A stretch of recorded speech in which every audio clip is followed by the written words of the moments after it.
What is power? Or more to the point, what is real power? When we go through life, we deal with all kinds of situations that can lead to conflict and often do lead to conflict. Sometimes it might not be direct conflict. You might be in an employment situation where things aren't going well and you don't want to raise it, so you just change your job. You might be in another situation with a family member and you're getting upset and both of you have tension rising and things explode. How do we deal with those situations? How do you get power to maintain control in that situation? Control of yourself, control of the situation so it doesn't escalate, so that you can operate from a center of peace. Because is that really what power is? Having the ability to control yourself and control the situation by virtue of having control over yourself. Let's explore that as Craig Gray and I discuss how to be in control of yourself and how to be defensive.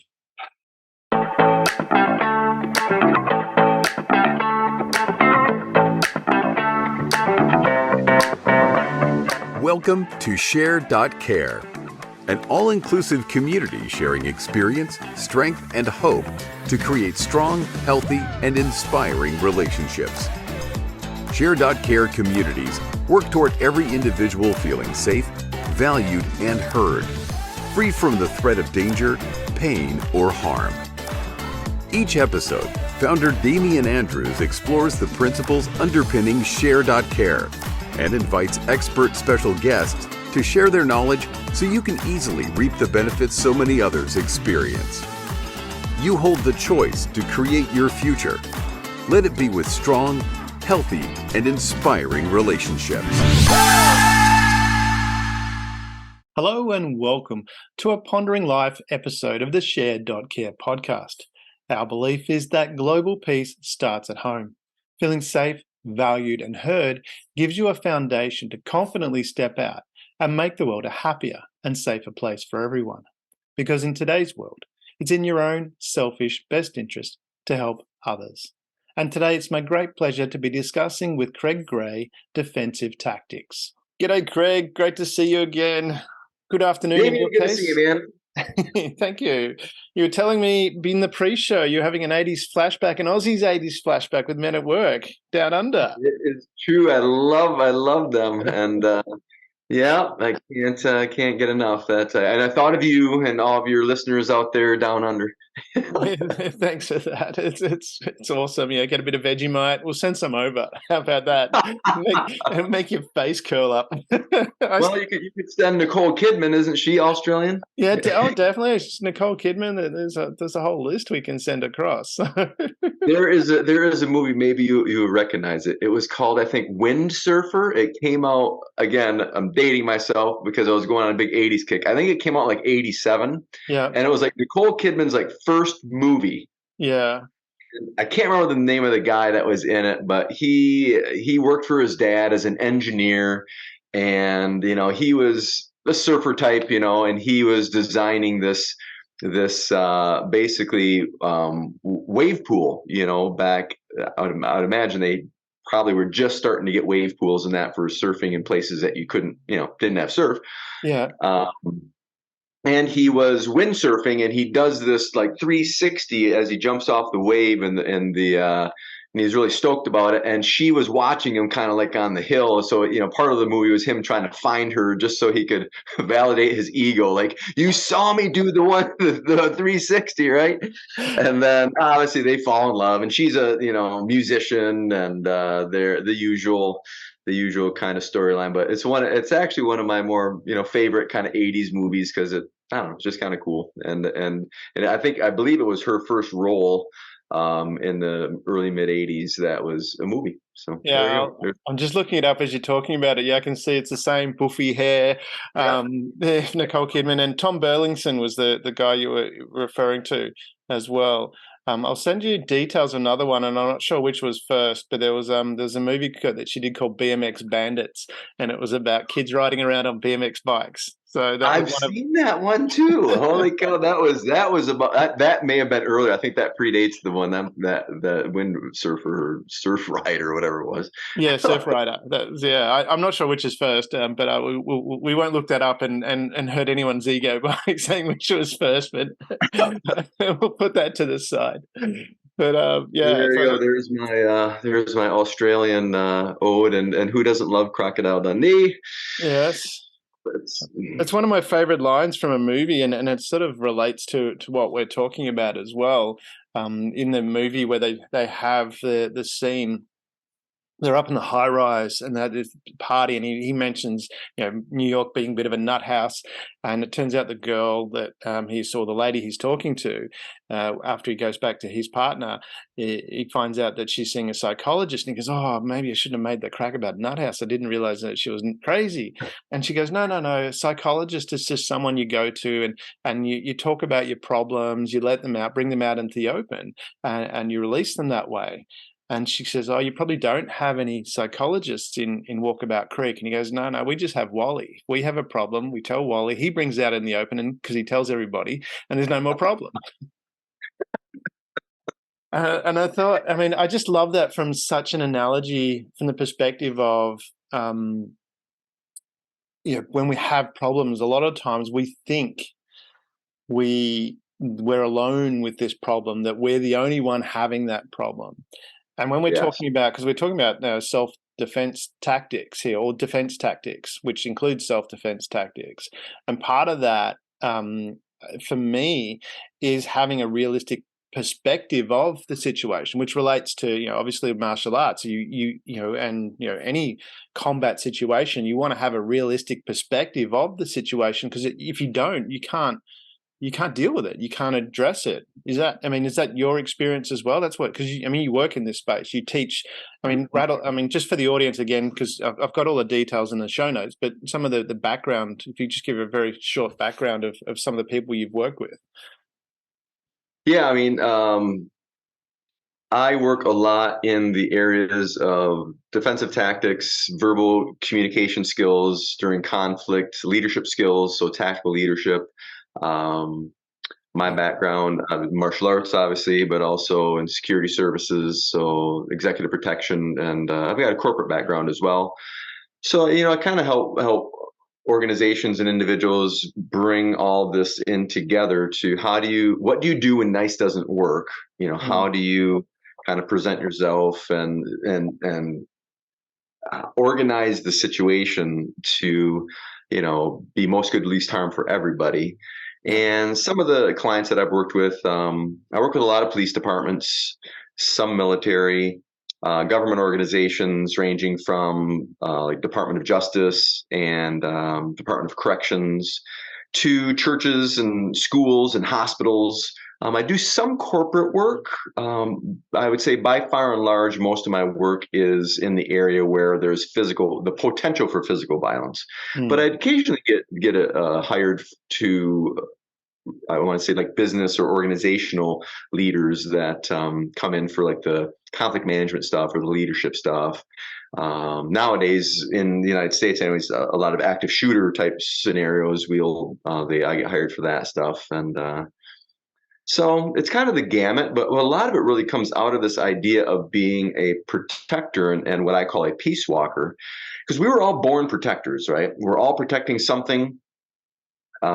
Ourselves and our loved ones, and our relative interests. Oftentimes we were born protectors, but we choose to be peace walkers. And what really the distinction there is, are you cultivating and trying to cultivate peace inside of you so you can try to cultivate peace around you? And do you have the clarity and the skills and the courage to do so?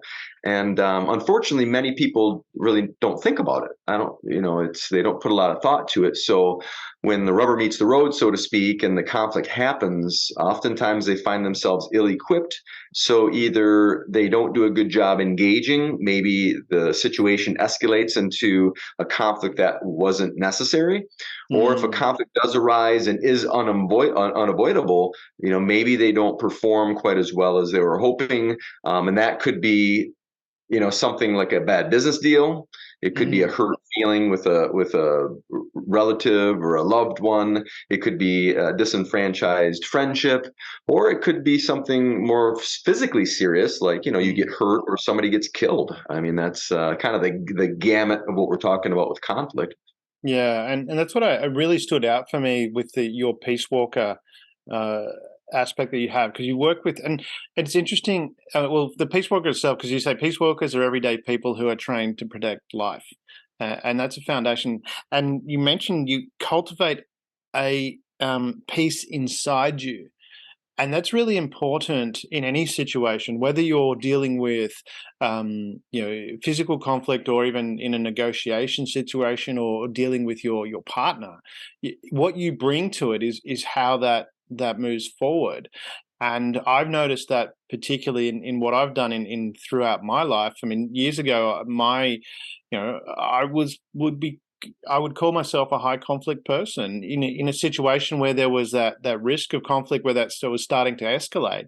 I was getting a big bucket of gas, or petrol as we call it, and throwing it on top of that fire.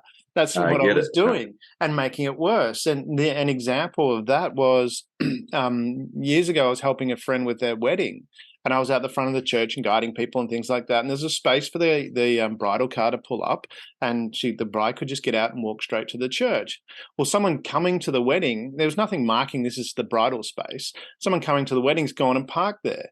So I've strolled over and gone, "What the hell are you parking there for? Where's the bride going to park?" And jumped down this guy's throat in front of his girlfriend or wife or whoever she was. Now he obviously was upset by that, but he's gone and Sure. moved his car.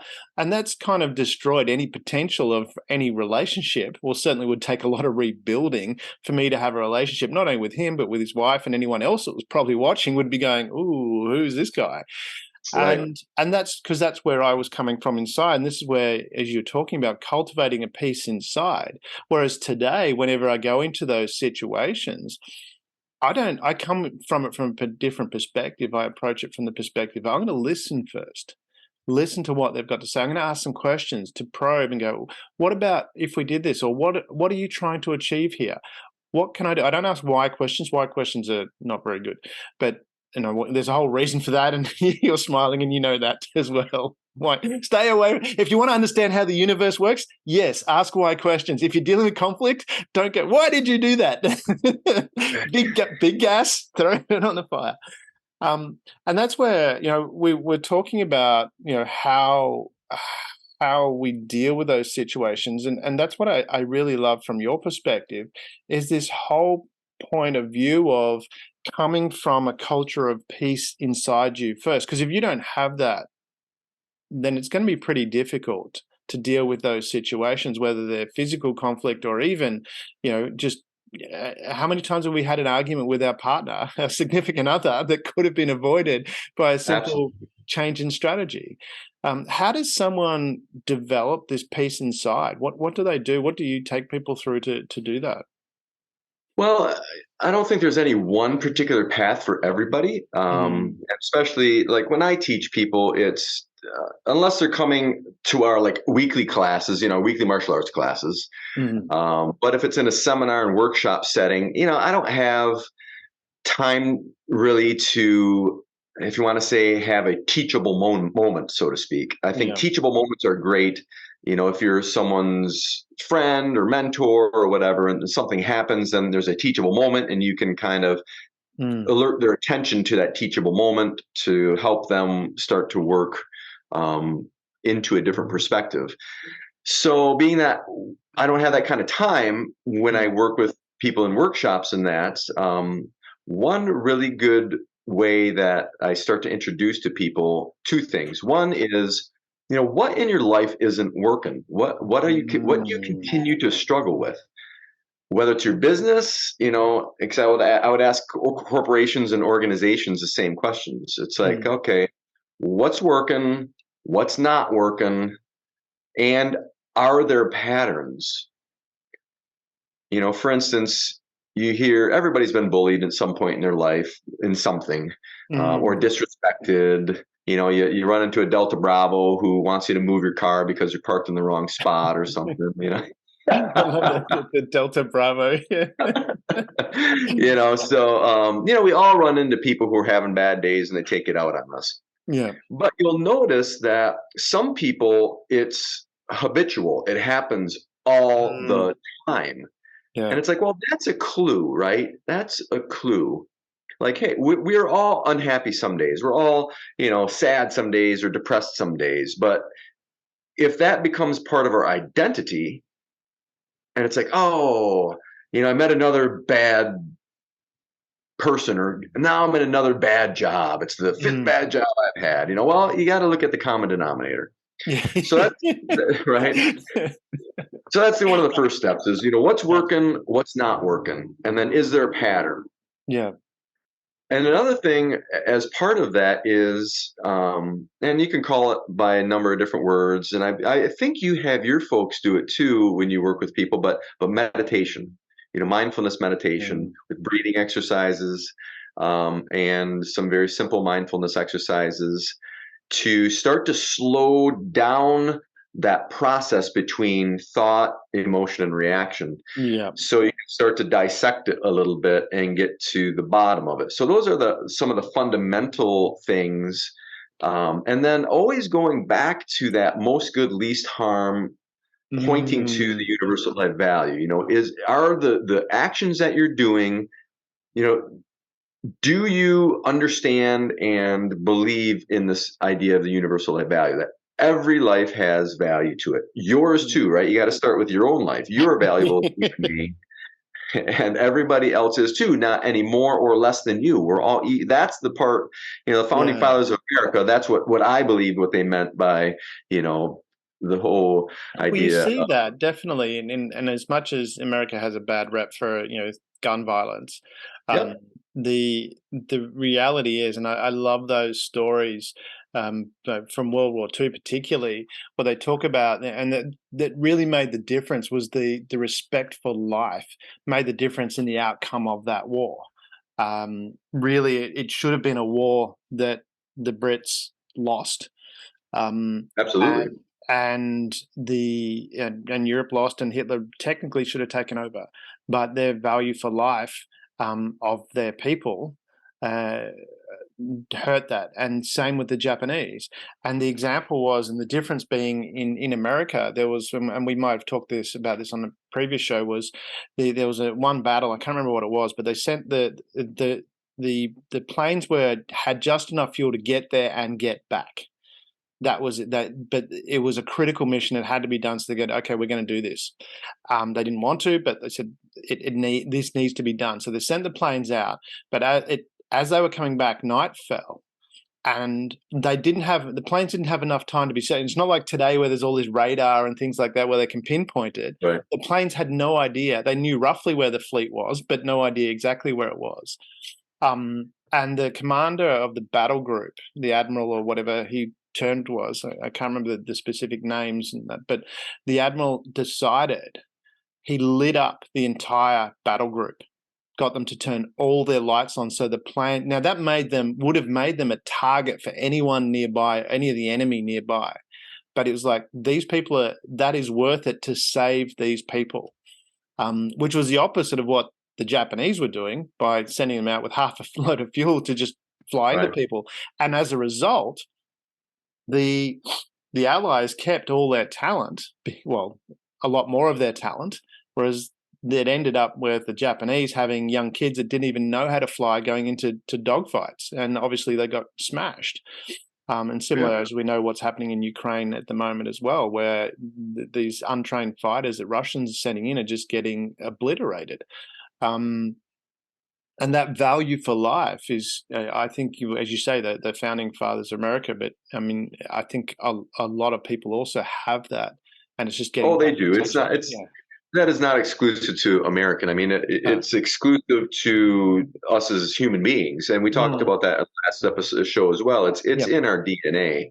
Yeah. So I make no claim Oh no, no, I wasn't taking it that way. Yeah, I make no claim as an Americans American claim a lot that of things, but yeah, I know, I can make that dig. Yeah, well, it's like I remember watching, the world wrestling, and it's like, but you guys are the only ones doing it. right. Yeah, we definitely are guilty as charged in a lot of those. Just like baseball with the World Series. Mm. What Yeah, you us in got to own Canada? it too. I mean, I love that confidence. I mean, if you don't own it, I certainly every day wake up thinking I'm freaking awesome, and I do, and I have that thought, and it's That's like good. during the day, and it's like I am the best Damien Andrews there is, and it's like. I tell my son that as well. I said, "You're my favorite son." He goes, "I'm your only son." I said, "That's right. You're my That's favorite." right. But yeah, I think the clarity in that ethic Mm, that life is precious, including your own and mm, including everyone else's, no greater or lesser in that regards, is important because that's the basis of if you want to say the moral compass. mm. Where does the moral compass point? We hear this idea of the moral compass all the time in the States. I'm sure you're probably doing in Australia too.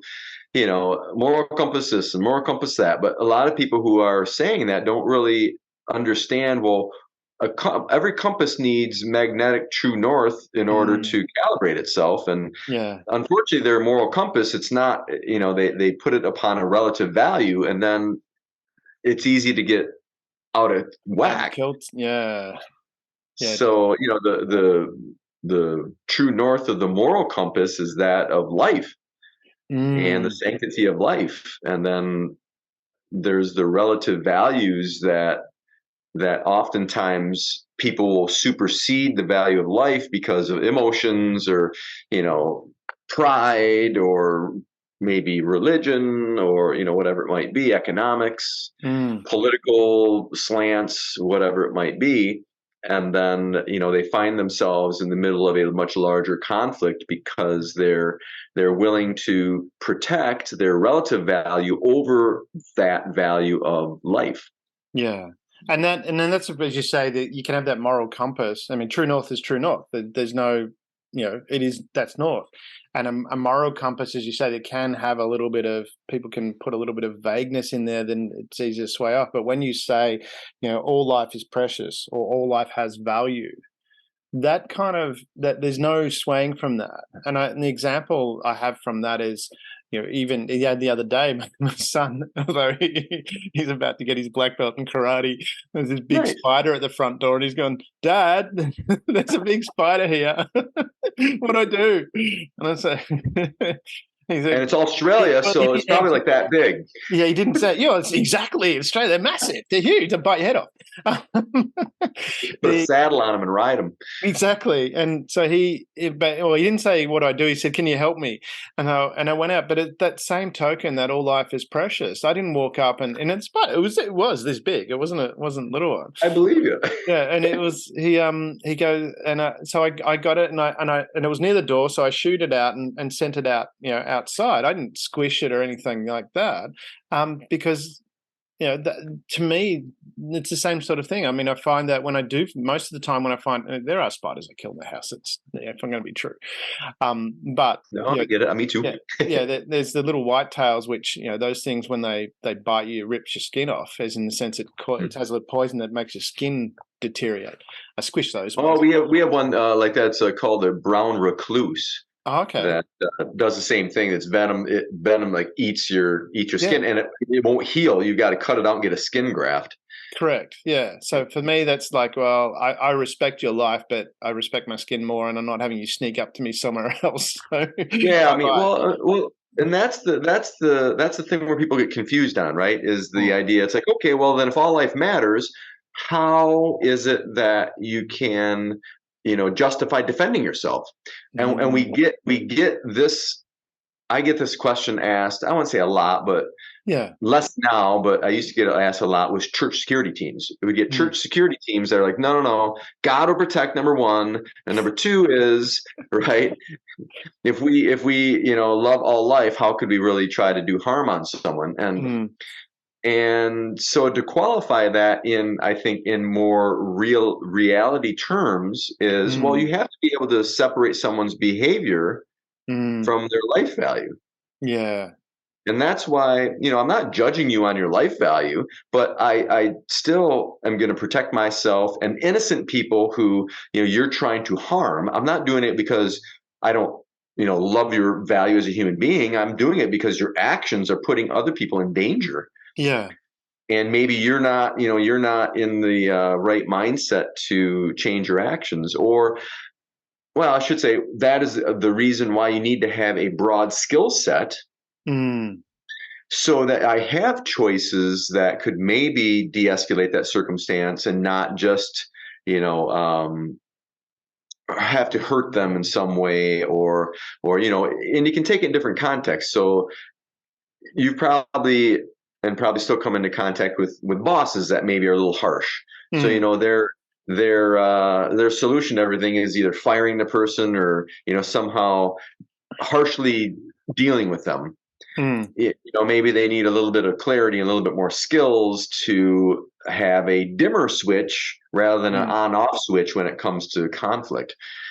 So that's the whole idea of the Peace Walker skills as well. It's like you need to have first clarity of that universal life value, and then be able to separate the value from the actions. And Mm. then you need to have skills in all these different ways. After that, the next skill you got to develop is your ability to stay baseline, your ability to deal with your emotions, because your Mm. emotions will hijack your moral compass.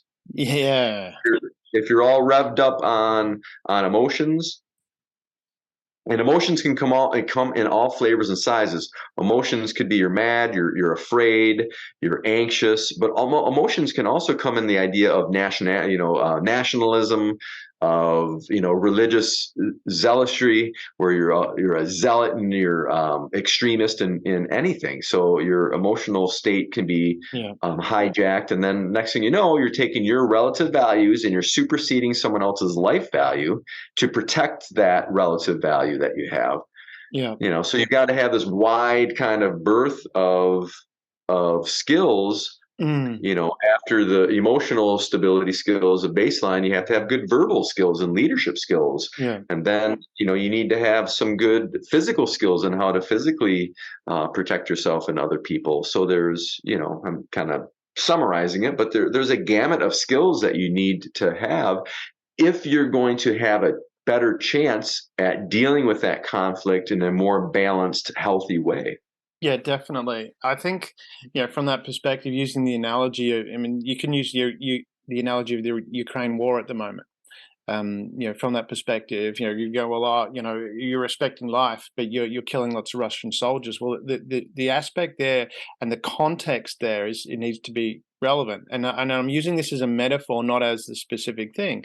Here, when you look at that conflict, it's very different from what the past conflicts were like, and it's interesting how that has been managed, in the sense of Russia's attacked, well, Russian forces. Putin, I'm going to say Putin's forces. I think the Russian people are lovely people, so I want to separate the government, the leader, Sure. from the people. I think that's important. So Well, like Putin's Nazis in Germany. I mean, not all Germans were Nazis back in World War II. Yeah, it was that direction. So Putin has sent these people in there to attack. Now, the people that are defending it, they're defending what they need to preserve their life, um, but they're not.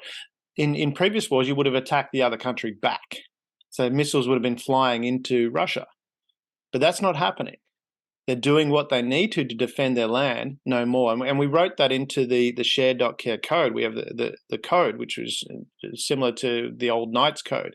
This is a higher set of principles that we'll hide ourselves to. And we've got in there, violence is only permitted, part 2, to the minimum extent required in self-defense.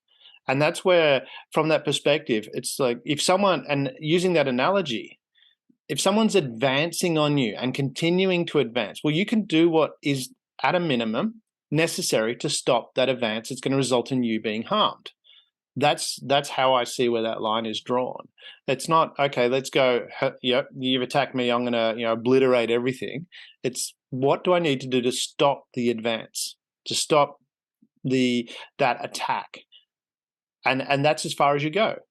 And then once that's calmed down, then you move on. That's my analogy, my take on it anyway. I don't know how that fits within the way you're describing it, but certainly from our perspective, it's whatever that advance is, you do what is necessary to stop that, and that's where you stop. It's like no Right. need to go forward. Yeah, it's the idea of most good least harm. Yeah, That's yeah, same thing. and there. What's that?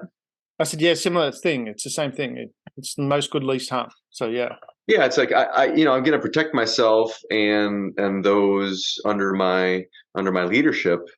Mm, So I will do that at whatever cost is necessary, and I will try to do is the least amount of harm that I can. But that does include taking of lives, and especially when you're in the middle of a war. I mean, you're not gonna. There's a time to negotiate, and there's a time to defend, and there's a time to attack. mm, And if you're a soldier, you're not making those big decisions. So you've got to do what you do in the field. yeah. But there may be times within the moment that you have another choice. And I'll give you a Yeah. story. Um, Yeah. in some of our other discussions, I've talked about, I have a friend and mentor and teacher of mine by the name of Jack Hoban, who's a Marine. Mm, And he had a mentor who passed away in the 97, but his name was Dr. Robert Humphrey, who was a Marine on Iwo Jima. mm, And as those of you out there who know your history, if not, you can Google it. But Iwo Jima was a conflict during World War II where the United States Marine Corps was up against the Japanese in mm, trying to take control of the island, the small island of Iwo Jima, for a tactical positioning. And we fought very, very hard. It was one of probably maybe the horrible battle. hardest Yeah. Marine battle ever. Yeah. And we've lost tens of thousands of men on both sides Mm, of the war in that one battle. And Humphrey he was the 4th Rifle Platoon commander in that platoon, and the platoon was down to 9 people from 40. mm, And in that particular campaign, they weren't taking prisoners very much on either side. mm, They would kill them, right? yeah. So the Japanese would kill the American soldiers and not take prisoners, and the Americans, for the most part, were doing the same thing. It Yeah. was brutal. It was brutal. Yeah. Um, Exactly. so a lot of times, I think we believe that suicide bombers started, just recently with the Middle East and all that. Well, that's not true. Mm, There's the idea of guerrilla warfare and booby traps and all that from probably as long as we can remember. yes. And so the plan at that point in time was a lot of times the Japanese soldiers would feign that they're going to surrender, Mm, and then the Marines would maybe come around them to detain them and do what they needed to do to take them as hostage, and the Japanese soldier would have a hand grenade and pull the pin and blow everybody up. yeah. So that further kind of inspired the Marines to just not take prisoners. It's like, I'm not going to take a chance. Yeah. So Humphrey was in his unit, and they saw in one of the caves a white flag. Mm, So this young, emaciated Japanese soldier comes out of this cave, and he's waving a flag, white flag. mm, And the sergeant in his platoon is like, you're done. we're not gonna take you as a prisoner. And he goes to shoot him. And Humphrey says, soldiers, stand down. And the sergeant looks at him like, are you crazy? I mm, mean, you know what these people have done? mm, And Humphrey says, stand down. So Humphrey, this guy, the soldier sergeant wasn't standing down. He was going to shoot yeah. the Japanese soldiers. So Humphrey takes out his gun, his 45, and points it at the sergeant. And I said, Sergeant, I said, stand down. Mm, And then the sergeant turns, and now he's pointing his rifle at Humphrey. So mm, now there's a standoff between the two Marines, and they're in the mm, middle of a war, and there's bombs yeah. going off and flamethrowers, and everybody's killing everybody, and now you Mm, got these two Marines that are mm, stressed out at one another and about ready to kill each other. Well, cool heads prevailed, and Humphrey, did talk him into standing down. They went and they very cautiously processed the Japanese soldier. Mm. And actually, nothing happened. It was good, and they Mm. actually got a lot of intel from him, Yeah. and it helped with the war campaign. Now, Mm. so that happened in back in the 40s. Now Mm. go back. Now you got to go forward in time Mm. to when Humphrey passed away in 97. Previous to him passing away, he was invited to Duke University to give this speech about ethics. And Mm. all these scholars were there about talking about ethics, and they were very scholarly. They were Mm. talking, book smarts and all that. And Humphrey Mm. goes up on stage and he tells World War II stories, right? Mm. So he tells them and just it just captivates everybody with his stories of this. And Jack had Mm. taken Humphrey to this event, and he stayed with Jack because it was near the university and all this. So at the end of Humphrey's talk, he asks everybody, "Do you have any questions?" Mm. Jack's like, Jack had been hanging out with Humphrey at that point in time, probably 17 years, and he Mm. was kind of his protege. But he had a question, and he asked Humphrey. He said, "You've done a lot of really incredible things in your life. You were a boxer during the Great Depression, and then you served in World War II in Iwo Jima, and you got shot.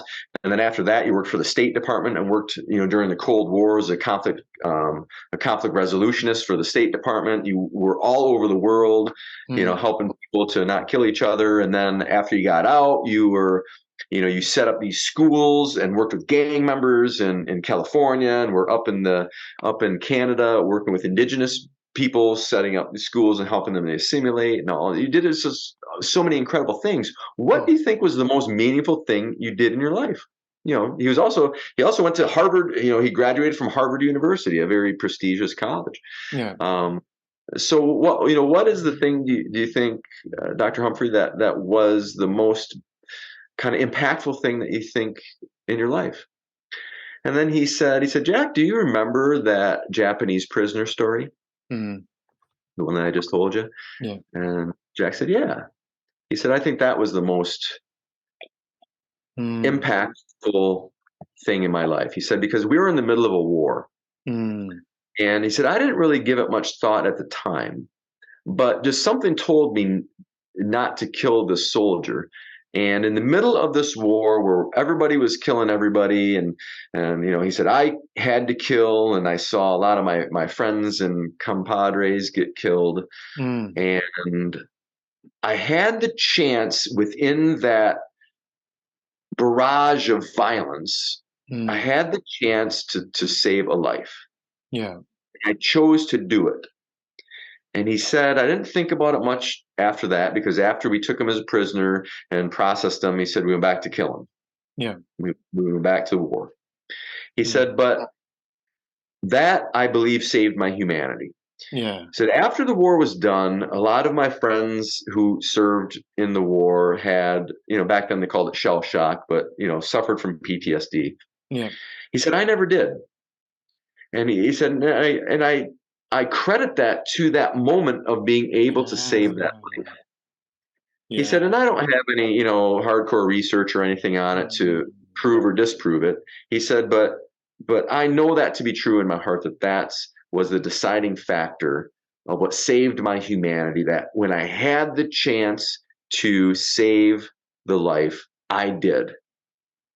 And I Yeah. think that's the crux of it, within the not just within the confines of war, but in your life. There's a lot of things that you have to do, just like you could, on a same idea, different scale, but you could have killed the spider, Yeah.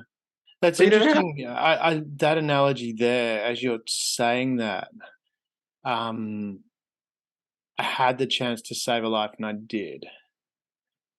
Um, and I'm thinking about some of my, because I was in the military as well, and there's situations there where things could have gone one way, but we decided to go another way, Hmm. and lives were saved. Um, that really hit home as you were saying that. When I think about that, similar sort of, I mean, even taking it, yeah, to that extent of where there is a life you can saving it, and how that affects you. That actually, it, I get that. That's really powerful. um, that makes a difference. It makes not it. I mean, it makes a difference to the world, but it makes a difference to you more than It makes anything. a difference It's to like, you, right? sorry, I'm having a Yeah, bit of absolutely makes a difference to trouble. the person you're saving too. That's really hit. I'm having trouble talking. It's good. Because that makes a lot of sense. I hadn't thought about that in that context, but that makes a whole lot of sense in how you approach life, and that's why, because I wanted to come back to um, this part you mentioned earlier about, having the, let me just find my notes, creating a culture of peace inside you, and you talked about how, some people, conflict just happens all the time, and that's why I want to come back to that, and that story connect all together, because I look at it and I use my life as an example. I did have a lot of conflict all the time. Um, and it was only when I changed, and that's where, again, with share.care, we have our first principle is personal responsibility. Um, you are responsible for your own actions, and accepting responsibility puts you in control. And I look at it from my perspective, because I used to experience a lot of conflict. Now I'm different. I approach things differently. If I'm in those same situations, if I was in as now, if I jumped in that, DeLorean time machine that I referenced, hit 88 miles an hour, Yeah, Doc Brown, thank you, and go back to those situations. And if I was the person I am now, those conflicts would never have happened, right. because, and that's why we're talking about defensive tactics. I mean, yes, we seem to think that a lot of that is, the martial arts and the martial arts gives you the discipline to do this. There's so much training within there that give you the discipline to do this, but really, that the defensive tactic comes well before anything physical happens. When something happens, and so I've been in situations later in life where it would have been, okay, fisticuffs, let's go, and it hasn't even got close to that, Right. because I've managed it differently. I've approached it differently. When I mean, if someone starts getting aggressive towards you and you're getting aggressive back, that's going to do it. If someone, and I've had that where someone's going, "What are you looking at?" And I said, "Oh, Right. I like the your jacket you've got there. That's really cool." I mean, it's a simple thing, but also the person, they get less defensive. I wasn't even Right. looking at the jacket. I just made it up on the spot. Right. But it was like, a distraction to what they're doing, and it changes that whole circumstance. But you can only do that, as you said, you're coming from a culture of peace inside you. If I in the past, if I'd been coming from a, that where I was coming from, this conflict inside me, I would have gone, what do you want? Well, what are you having to go to? Well, something like that, and it would have, I can't even think of what I would have said then now, which is good. Yeah, it's And escalated until maybe it did. Either it's the mm, big I think it's that match of the egos, right? yeah. And who's going to back down and show the the social clout, so to speak, or it's like, listen, it's not you, it's me. I get it. I was just looking. I thought you had a cool shirt. Yeah, My apologies. exactly. And I mean, I have that all the time driving as well. It used to be, we've all had that experience where you're driving along and you've got to get in the next lane and the other person pushes forward, and it's like, and then there's honking of horns and stuff like, oh, yeah. And it's interesting how even that doesn't happen for me anymore. And so I'm driving along and I need to change lanes. So I put the indicator on, and I can't remember the last time someone hasn't let me in, or I've moved in, and I always make sure. And I don't know if this works or not, but I always make sure, even when I've gone in, and I always wave, even if I've pushed my way in. Sometimes I feel like I've put, there's a little gap there. I've gone in. I go, thank you, appreciate it. And I don't get a honk from the other person or anything like that. Right. It's like, but I think that plays itself forward as well. Somehow that works, where it just, because you say some people experience conflict all the time, and I was one of those. I'm the same physical, but well, I'm a little bit older, but I'm the same physical body that I was back then. So that hasn't changed. Other, other than missing a bit on the top here, but I understand. exactly. I used to think about it, and I got worried about it. years ago, and then I looked at it and went, well, 8 of the top 10 sexiest guys in the world don't have any hair, so I want to be in that category. Exactly, right? That was my It's attitude. I I think digress. the guys worry about it more than the gals do. 100%, 100%. That's exactly it. Yeah, well, that's another. Maybe we can have that as another topic for what attracts women. But I found, it really they don't. Yes, some girls do, but majority of girls are Some do. more interested in your confidence and your belief in yourself than that's a major attractor to women. Um, Well, it goes right into what we're talking about. The largest component of being a good leader, being mm, an effective protector, mm, is your emotional baseline and the ethics of which you run your life, right? And the perspective that you start off with. So what we're talking about here is that idea of confidence that you are valuable regardless of what this other guy says. That I don't have to get my value from somebody mm, else. yeah. So therefore, hey, if you're having a bad day, brother, I can let it slide. I've had bad days too. I don't need your validation to make me feel better about myself. Like, okay, everybody's got to know that I'm the big man on campus. you know. So that idea of baseline and clarity of you are worthy, you are valuable innately. You were born Mm, that way. You don't need to take it from somebody else. yeah. Because here's the thing, you can't. You can't take it from anybody else, you know. You can only give it. You can't take it. Mm, I You love can that. only give it. Yeah, because what you're talking about there, and I guess that's where, from my perspective, and I have this both in my corporate work and in my life generally, and it's the same token using that traffic example. I mean, if someone doesn't let me in, I've got nothing to prove. It's like Right. I don't need to prove anything there. I know I'm okay. You must be in a hurry. I'll let go. Go. You obviously got somewhere really important to be. I'm not in a hurry to get there, and I need to get to where I need to get to. But you obviously have a much more important thing. Here, go ahead, and I will let people in all the time as well. It's because I don't have anything to prove there. I don't need to prove anything because, and this is where I really wanted to circle it back to, that culture of peace inside you and how we develop that. Is that similar to, you say you are valuable, so you're liking yourself? Because I always come back to that. I trained my son from a very early age. I asked him all the time, do you like yourself? It's important to like you. And I said, I'm proud of you, but for when he does something, I go, I'm really proud of you for doing that, but that doesn't matter. What do you think? Are you proud of you? Because what you think of you is more important, not what other people think of you. Um, Yeah, and it's not based. I'll still love you regardless of your actions. yeah. Of course, I'm proud of you for your actions, but you're Mm, still valuable to me, even no matter what you do. I mean, mm.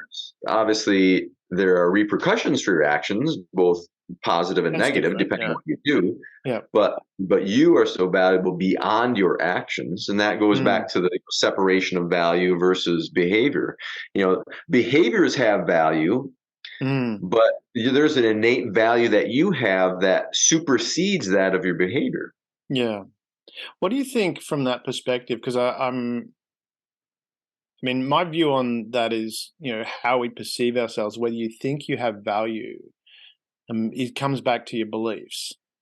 And my best take I can have on beliefs is that it's just, and I'm stealing from Wayne Dyer here, is a Mm. belief is just a thought you've repeated over and over again. As much as we want to complicate it, I find that the most, when we look at what we do, a lot of things are beliefs we got it from our parents, Mhm. that and that's just purely repeating it over and over again, without even realizing that that's happening. We do that. And with that, the approach that I've taken with that is well, if it's just a thought that I've repeated over and over again, I can complicate it and do, if I need to sort this out, I need to go through a regression therapy, work out what happened here, and go through all this process to try and go, okay. Or I can just repeat something differently. Because we know, what does it take, 21 to 28 times to change a habit, repeating it. And it's, well, and this part, you mentioned meditation before as well. I mean, obviously, if we're going to do anything like that, has to happen as an unconscious level, because that's where action comes from. We don't Mhm. act consciously; we act unconsciously. There's just too many things to deal with for our conscious mind to process to do anything consciously. We understand consciously, but action is an unconscious thing. That's why military goes through all the drills. So it's just Becomes reflex. trigger response. Yeah. Yep. And so I've approached it from that perspective, and for me, it worked. And it's worked with a number of people that I've worked with as well, where we just instead of trying to work out, why does like that's why I hate why questions, use hate deliberately. I just think they're not very useful, and probably more detrimental than just to say not very useful. So I'd say, the thing is, I go, well, what do I want to change? I want to do this differently, or I want to think different. I want to like myself. So repeat it, and for me, that's pretty much that. Well, that is what I did. I didn't do it efficiently back then when I made that change, but when I realized, actually, I don't. I probably, if I'm being honest with myself, there's parts of me that doesn't. I don't like myself as a core person. So I stepped back and I went, okay. And I just repeated over and over again, I like myself. I even recorded my voice saying a number of things. I'm awesome. I like myself. And then I played it on repeat. It was on my phone and as an audio file, and I hit repeat and went to sleep and had it playing through the night. I was single then, so it was like I wasn't annoying someone else. Otherwise, put the headphones in. But for me now, whenever there's something that I want to change, I look at it and go, belief. I don't even try and work out where it came from.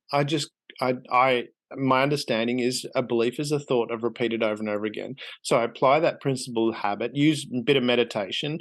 I think I mentioned before, I've turned into a bit of a Forrest Gump, where down here at the beach house, I've got the lawn, and I'll go out there and I'll mow the lawn with my little self-propelled lawnmower. I could have a bigger one, but I keep it small so it takes longer. And well, it's decent size. It's not miniature. I want to put that in context, but it's a lawn that probably needs a ride on to put it in Right. context. And I'm there going backwards and forwards, and it takes a while to do. But I don't have any music playing or anything like that. I just behind this thing. I don't have to push it, so it's not as exerting because it's self-propelled, and I'm alone with my thoughts. And I've used that time to just relax. But as you know from your own experience with meditation, if you do it in one area, you can then translate that to other areas, and it just happens part of that. So there's a lot of times during the day I'll be thinking of something, and I'll start, and I'll be able to talk to my unconscious and make that shift very quickly. Is that, I mean, am I oversimplifying? Because I said it works for me, and it's worked for some people that I've worked with that have gone, yeah, actually, I'll try that, and they've done it, and they've been fine and changed it. I had an employee who was experiencing depression, and I didn't know that they were just performing poorly, and it was okay. I'm trying to work out what was going on, and I was thinking, I got to fire them because it's just not working, and just getting worse and worse. And then it came out they had depression. I said, okay, this is what you're doing now. This is your job description. You will wake up in the morning, write out 5 things you're grateful for. You will do 10 box breaths, which you breathe in, hold, breathe out, hold, and read 10 pages of an inspiring book. Choose whatever book you want. Here's a suggestion. Gave a list. Think and Grow Rich and a number of those books. And 2 weeks, that person changed and has never gone back. So we didn't get into a whole regression of why. It's just like, you will do this. Look forward. What are you Right. grateful for? And that's where I was just wondering from your experience, is it because I think life is pretty easy if you follow key principles. And we know I'm sure most people have heard of the law of attraction. What you think about expands in your world. Well, if you're thinking about how depressed you are or going through all this regression, it's going to expand. It's going to take a long time to resolve. Whereas if you switch and think, oh, I'm grateful for this, or I like myself, then that's what's going to expand. Or am I oversimplifying it? No, I don't think so at all. I think there's a lot of truth to what you're saying, and it's simple but not easy. Yeah. We develop habits, right? So Yeah. we develop habits on how we deal with emotions, our own emotions, our triggers. We Mm. deal with because the funny part is we create the emotions, right? Yeah. And then we react to the emotions that we've created I through this love that. process. So we develop habits on how we deal with people, and we create habits with how we deal with situations and circumstances. Mm, So if you want a different experience of it, different personal experience of it, you yeah. have to develop a new habit. And Mm, these trigger points that we're referring to, yes, you can literally reprogram how you psychologically and physiologically respond to these triggers mm, to vamp your responses to them. yeah. Absolutely. And it's best done with an experience. Yeah.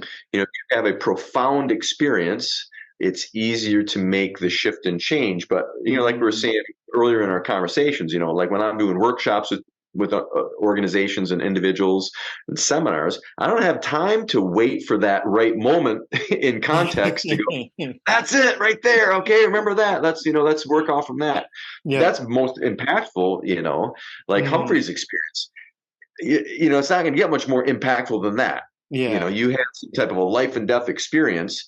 Mm, But here's the thing: take life and death experiences. Take Viktor Frankl. The mm, Man's Search for Meaning, the author of Man's Search for Meaning. He was yep. a Jewish doctor who survived the Holocaust. Mm, He took that harrowing experience, life changing, incredibly emotional mm, experience where most of his friends and family perished in the concentration death camp. yep. And there are many people who had that same experience who survived Mm, and were depressed, committed suicide, were very yeah. put up walls. And he took that same experience and Mm, he distilled it into this life affirming experience. yeah. Now, again, simple, not easy. Yeah. I'm not trying to deter from someone's emotional experience of, a horrific situation like that. But, at the end of the day, you've got two choices. Mm, You can either learn from it and have it be something that adds to your life and the life of others, or it can, wear you down and or destroy you. It's your choice. Um, do you think they can make it easy though? I mean, and that's what I'm wondering with that awareness, because I know from my perspective, when I was first doing that, it wasn't easy. It was difficult, and went through a lot of process and that. But then when I realized and I made that shift and said, okay, this is going to be easy. It's simple. So I'm gonna because I love the quote. We talk about work smarter, not harder. And how many people have you seen that? Well, put it in another context. I was going to say, how many people have you seen? Say, "Oh, you got to work smarter," and you watch them, scurrying away, doing the same thing over and over again. right. And it's like, but I was going to add to that where it's the more obvious one is, and we've all probably done this. I know I have. Have gone, oh, I've just had a learning experience. Something's happened. You're going, oh, that's a learning experience, and then you've gone and repeated it. So was it really a learning experience? Did you learn what you needed to learn? Was my point. It's And the one of many, apparently. It's yeah, exactly. it's you Was need to reinforce that a few times. Unfortunately, a lot of people. and that's where was wanting to understand, and for me, I'm comfortable with it in the sense of, okay, if you have a learning experience, for it to be a learning experience, for you to do something different, this is where your mention of meditation comes in, and my Forrest Gumping is, is maybe it's a new word, Forrest It's Gumping. meditation. I mean, Yeah, the forest exactly. gumping is absolutely meditation. Yeah, so but it's got to the point now where it's, okay, that happened. What do I need to do differently? Again, not a why question. Well, not why did it happen? Because again, to me, it's a waste of time.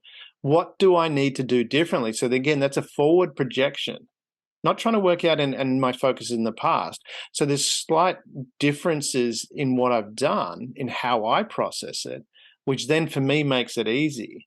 And I'm just wondering, isn't an awareness, is it we move along a path and we go, okay, yep, it's difficult because I didn't have the awareness. Now I get it, it's simple, but it is still challenging because I haven't integrated how to do this yet. But then once I integrate it and go, okay, this happened. I'm being mindful. I'm in a meditative state to say, and that doesn't mean you're going, but you're what you're talking about with meditation for the listeners. What Craig's talking about is your conscious mind is quiet, so you're able to process what's going on.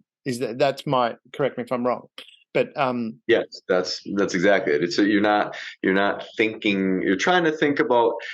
You're trying to, I mean, really think about nothing, but you can't think about nothing. So you think about one thing, right? And it eases your emotions down. So your brain's not going in a million different directions. So you can kind of calm the process down, to just be, yeah, to settle like, exactly. like muddy water, to let the mud settle to the bottom of the pool, right? So you can see more I clearly. love that analogy. That's awesome. Yeah. And that's where I was just wondering from that perspective, because that's my experience. That works for me. So I will almost go into that. It's not like I'm sitting there going, it's like my mind, my conscious mind is quiet and going, okay, I recognize that. What do I need to do differently in the future? So I deal with this differently. And from there I go, and a number of things just pop in, and then I relax and say, okay, unconsciously, that's how I'm going to deal with it because my action's unconscious. And I find in the future when it happens again, it just naturally happens. That programming, I'm allowing and trusting maybe that to happen. And that's where I was wondering, do we need to, is it just a path we need to go from where it's difficult because we don't have the experience to a point where we actually have that ability to make this happen quite easily? It happens, I think. We all have our challenges, right? So we're trying to find the more that we are balanced with our responses to things in life that meet our needs. Yeah. And our needs, we have kind of 6 basic needs, right? We have the need for significance. Yeah. But contrary to that, we also have the need for connection and love, right? Yeah. So one's of self and one's of others. And those have got to be kind of balanced out. And how do we go about getting those needs? I can feel significant by putting a gun in your face, right? All of a sudden, I'm pretty significant. Yeah. Now, it's an unhealthy significance, Yeah. right? But, maybe, growing up on the street, people treated you like crap all the time. Maybe you didn't have a good family life and nobody really helped to mentor you. So, you feel this deep need for significance and you get that in the wrong way by bullying people or violence or, violence has historically been an easy way to find significance, at the other people's expense. Yeah. Yeah. So you have significance and you have connection, right? This need for love.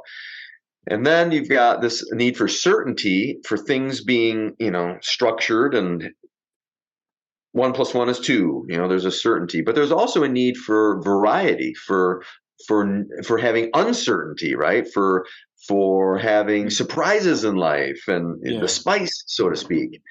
And then those things can be gotten in very unhealthy ways, right? This need for certainty, you become a control freak. It's OCD, now everything's got to be your way. You become a tyrant, or the same thing, variety. Oh, so you're like, you're not structured enough to hold down a job. You're taking drugs and alcohol because that gives you a lot of variety. And, it's, you like changing partners all the time because you can't, because maybe certainty to a certain degree, although you crave it and you need it, you're afraid of it.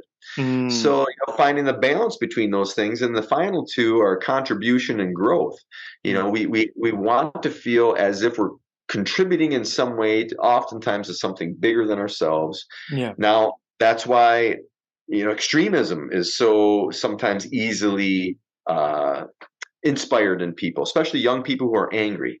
It's like, hey, you want to contribute? I've got a cause for you. Here you go. We want to feel significance? Here we go. You want to feel certainty? I'll show you some really, really fundamental certainties that you can represent. And then the final need that we have, these are not wants, these are needs. Yeah. Yeah. Right. Yeah. And the final need is growth. We want to feel as if we're making some type of forward progress. Mm, So significance, connection, certainty, variety, mm, contribution, and growth. So those 6 needs that we have are met in very, very different ways from people.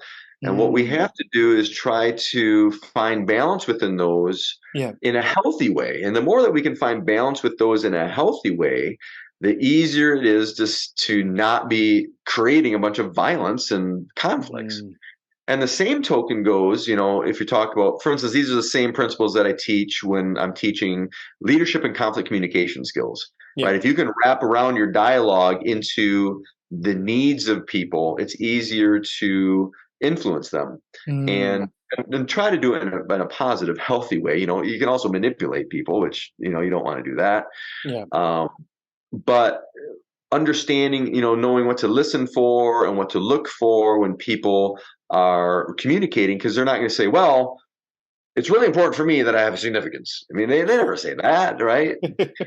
Yeah. But you can begin to understand the need of the person in the moment, or Mm, a long time, by how they say things, what they say, what they kind of glom onto. So some dude's yelling at me, want me to move my car. Well, maybe yeah. he wants to feel some significance in that moment. Yeah. So in that case, how do I make him feel significant? Well, if I do what he says, he feels significant. Now, Mm, sometimes that's not always possible because of the circumstance, mm, but starting to get an understanding of, at a very, very baseline point, people want to feel respected, right? They want to feel. mm. So, I mean, if I don't know if you're right or left-handed, I'm going to guess that you're right-handed because, 86% of the population in the world is right-handed.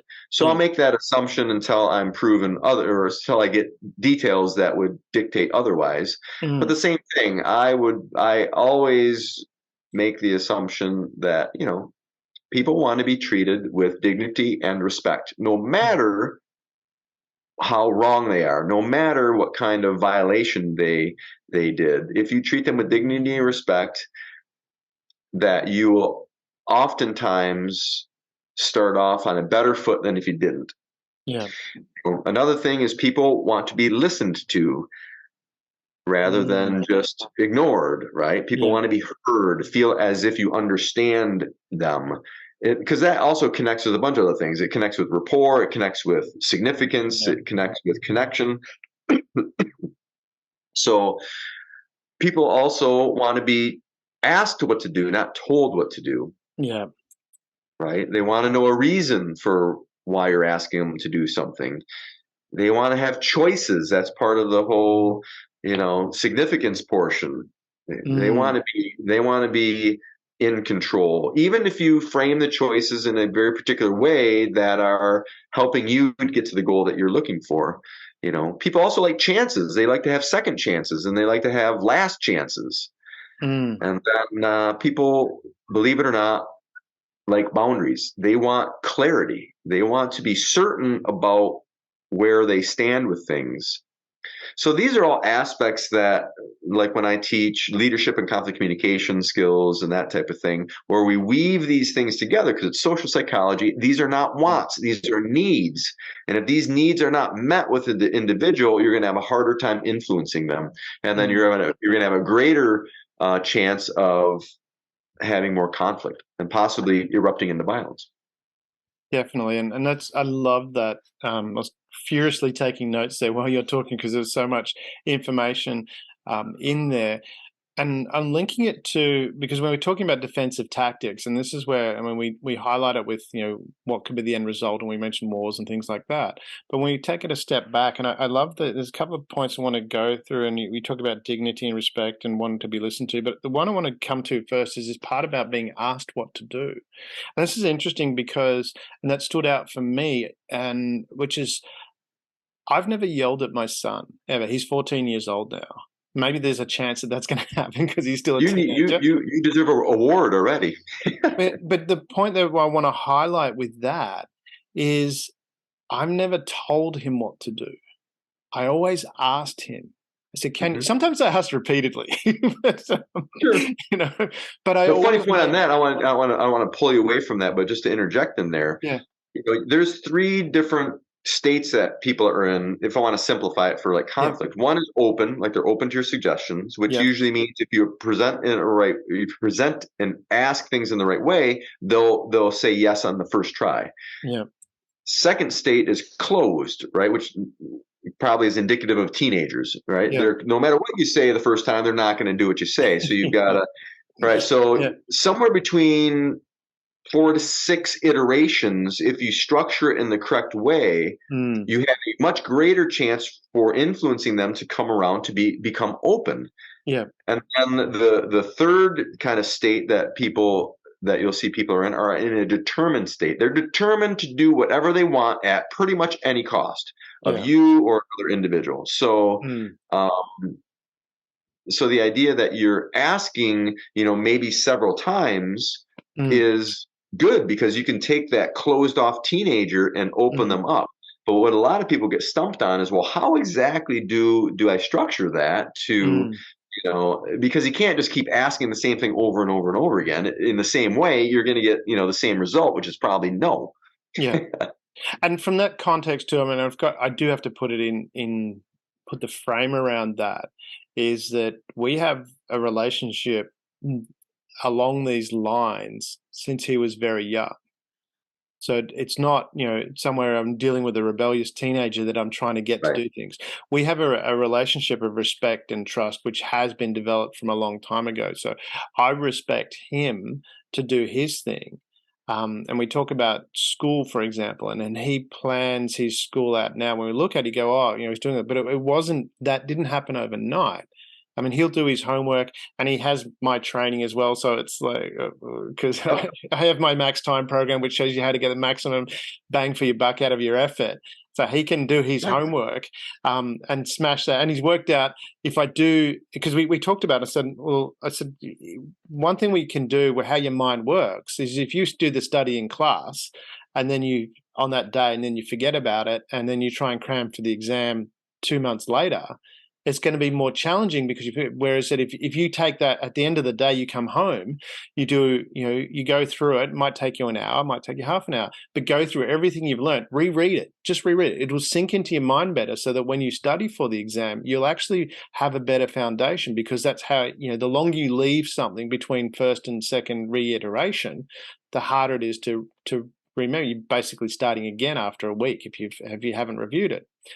And Yeah, so it's the same thing in martial arts, right? Anything you're learning, it's like if you're coming, let's say you go twice a month yeah. versus you go twice a week. I mean, there's a huge difference of that repetitive nature, and then what's the duration in between of those times? Exactly. And then he worked out, he goes, well, if I do this at school in my free time, because he's at that age where he has the free periods. So Yeah. what he does, instead of going off and going, well, as I did when I was a kid, go behind the shelter shed and have a smoke. You know, he was he goes and does this study. So then he comes home and he's straight into his video games. Right. And and from that perspective, people go, oh, video games. And I go, well, we actually set it up in the context of, what goal are you trying to achieve in the game? And what are you trying to, and so it becomes, I've used that as a framework for driving goals. But I wanted to come back to this whole being asked thing, and I noticed the difference. And sometimes when I repeat it, it's usually because I've asked him to do something. He's in the middle of his video game, and I think I'm going to be stereotypical here, and if I offend someone, no apologies, because Oh suck well. it up. But it's like he's a male, so it's like he's doing something. He's got that one train focus. Yeah, I'll do Yeah. that, no problem. And then he forgets about it. He And I forgets. come home and said, oh, I noticed the bin hasn't been taken out. And he goes, oh yeah, I forgot about it. And then he'll stop and he'll go and do it. So that's the context of repeating it.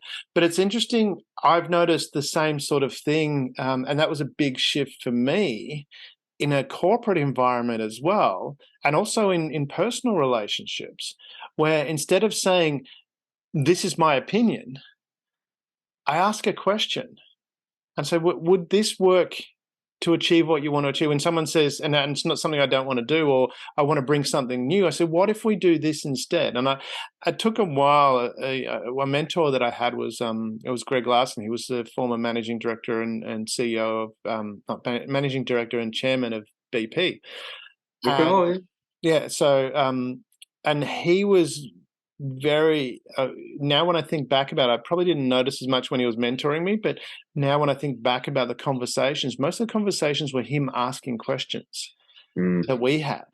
And when I sat on, I wasn't in his BP time, but I was the CEO of an organization he was the chair of. okay. And I noticed as the chair of the board, he spent most of his time just asking questions, or if something was taking too long, going, okay, we need to move on from that. But most of the time he spent asking questions. And it was amazing that the power that came from that in his ability to manage the situation, things when people on the board, sometimes people get hot and heavy, and then he would just ask a question, all of a sudden the whole thing would calm down. And that's why I wanted to tap into it, because you mentioned about asking questions. It is such a powerful tactic, but it also links to the previous point that you mentioned of listening. Absolutely. It's got to, and there's strategies. We talked about strategies. Mm. Yeah, Um, go ahead. so some of the basic strategies, if you think of Sun Tzu in The Art of War, but also Miyamoto Musashi's Book of Five Rings, which is based upon 5 strategies. And the strategies is why these books are still very popular, not Yeah. because, Musashi was a swordsman from the, 1500s. There's not a lot of use today for a 15, samurai out of the 1500s for teaching sword, Yeah. unless you're, into that kind of thing. But Mm. why is that book so still popular and read? Because it's about strategies. So the Mm. strategy that you're talking about with listening is the second strategy, right? Yeah. Which is suino kata, which is water, which is tactical repositioning, creating space. Ah. Yeah. So in order to utilize that strategy Mm. is about giving space to be filled by, doesn't have to be the adversary, but to be filled. So you And to listen, even to create that yes. almost like, because then you're in that moment, it's the fight, flight, or freeze, and your primal brain kicks in. But yeah. Sorry, go ahead. No, It's you're absolutely right. That's, because what it does, it helps. It does a lot of things, and we don't have time to talk about all the things, but mm, um, it helps that person to do a lot of things, right? Number mm, one is you open that up by listening, but you preempt that by asking questions oftentimes, mm, right? So I can preempt that space by mm, asking a question and then listening. So listening does a lot of things. It gives you data, mm, obviously. Hopefully it's accurate data, but it's giving you data regardless. But it's yeah. also making connections. Mm, It's building to their significance, because we feel more significant when we're heard. mm, And it's giving you data, not just the if you want to say not just the obvious stuff of what they are saying, but also you're determining what state they're in. Are they mm, open, closed? Are they determined?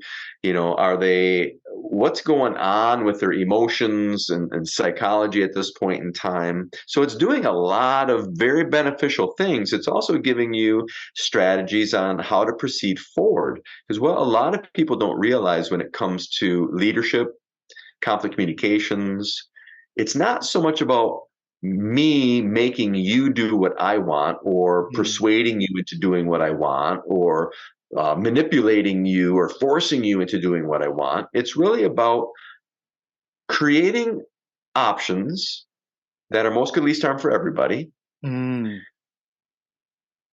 that feed into, and the influence comes with, they speak to your needs. mhm, And then me having a plan B on what I'm going to do if that very influential choice is not, you don't take me up on my offer. yeah. Just like with you and your son, right? You don't have to yell, because my guess is, whether it's conscious or unconscious, you don't have to yell. It's like, here's the option. Mm. And if you don't do that, I already have option B, C, D, E, F, G, till the Z. So we'll just keep going down the road to the different options. You might not like all the options, Mm. but Yeah. these are the different options that so Yeah. I know what I'm gonna do, which diminishes the amount of anxiety Mm. that I feel, and it can help to keep me baseline. That's one of the biggest things about like physical self-defense. Yeah. If I know at the end of the day, if we goes to blows between me and another person, I'm comfortable. I Yeah. don't want to, you know what I mean? But I have confidence that if it needs to go there, I can go there, even though I don't want it to go there. But I'm Mm. confident in my not even abilities. I'm confident in my clarity and my resolve Yeah. that I know when that's important and I'm willing to do it if I have to. But it's the last option. It's the Yeah. last option. Yeah. That's So it's really. not me forcing them. Yeah, exactly. You've had that ability. And that's where, because I know, and we've spent a lot of time on this, but I think it's really important about this, creating that culture of peace inside you that, and this conflict, this defense tactic of avoiding, actually, I don't like the word avoid. um I think need a better word than that, but it almost like it doesn't exist. When you approach, most conflict doesn't exist if you approach it, if you change how you approach the situations, is what I'm getting at. It doesn't even get the chance to flare up. Where someone might be conflictual, but I've noticed from my perspective in my life, just the fact and the demeanor, and you know this from a martial arts perspective, that if you walk confidently, you're less likely to be attacked because the attackers go for the weaker. And if you're Yeah, they confident, go then for there's, somebody they think they can, overwhelm. yeah, exactly. But I've noticed that same principle applies in not just with attackers, but with any situation. In most situations before, when I'm looking back and going, okay, there was a conflict there. How did that happen when I think about that? Whereas today, in those same situations, it doesn't even arise because I'm coming to it differently. I'm coming to the situations I'm in. I'm coming to, as you mentioned about, and I love those things where um, listening and I'm asking questions. And it's funny how I've taught this. I have a program called Negotiation Magic, and it's a Hmm. business program. It's expensive. It's $100,000 program. What? Yeah. I need to teach some of those. But what it is, but what part of what I've found with that is I was teaching this stuff in that context, not realizing that I'm doing it in my own life as part of my personal life. It was an awakening I only had this year where I've been teaching this stuff, and it's a and you go, listening, listening and asking questions.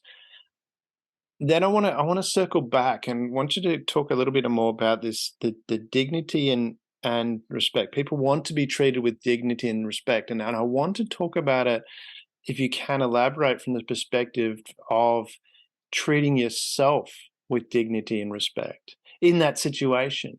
Because and I have this, well, I have it, the share.care code has this. We said we rewrote the code.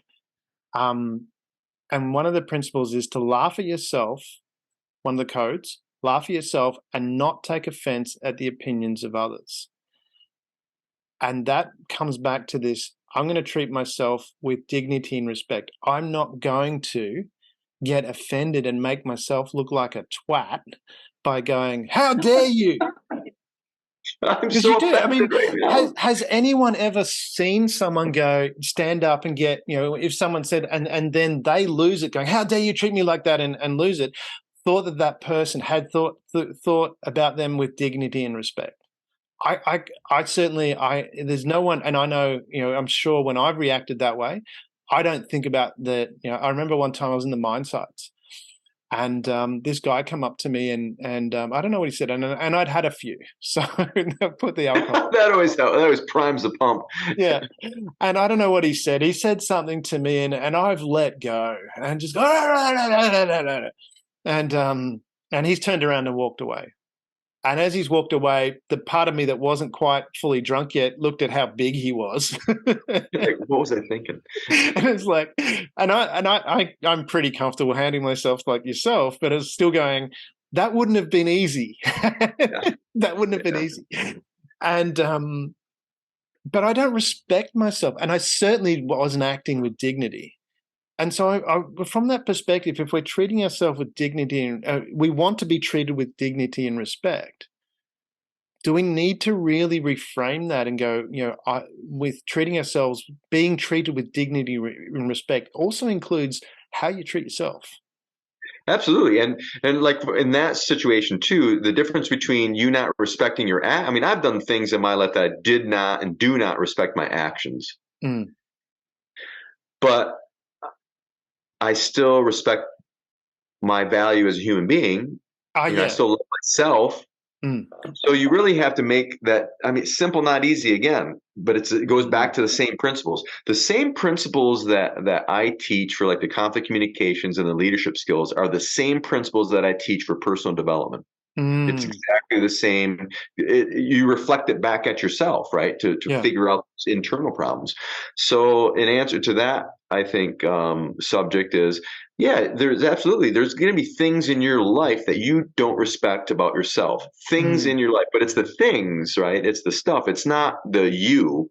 Yes. Yeah. It's Yeah. your actions or your thoughts. I mean, sometimes I have some not so healthy thoughts, and Mm. I don't respect those thoughts. But that's Yeah. not me.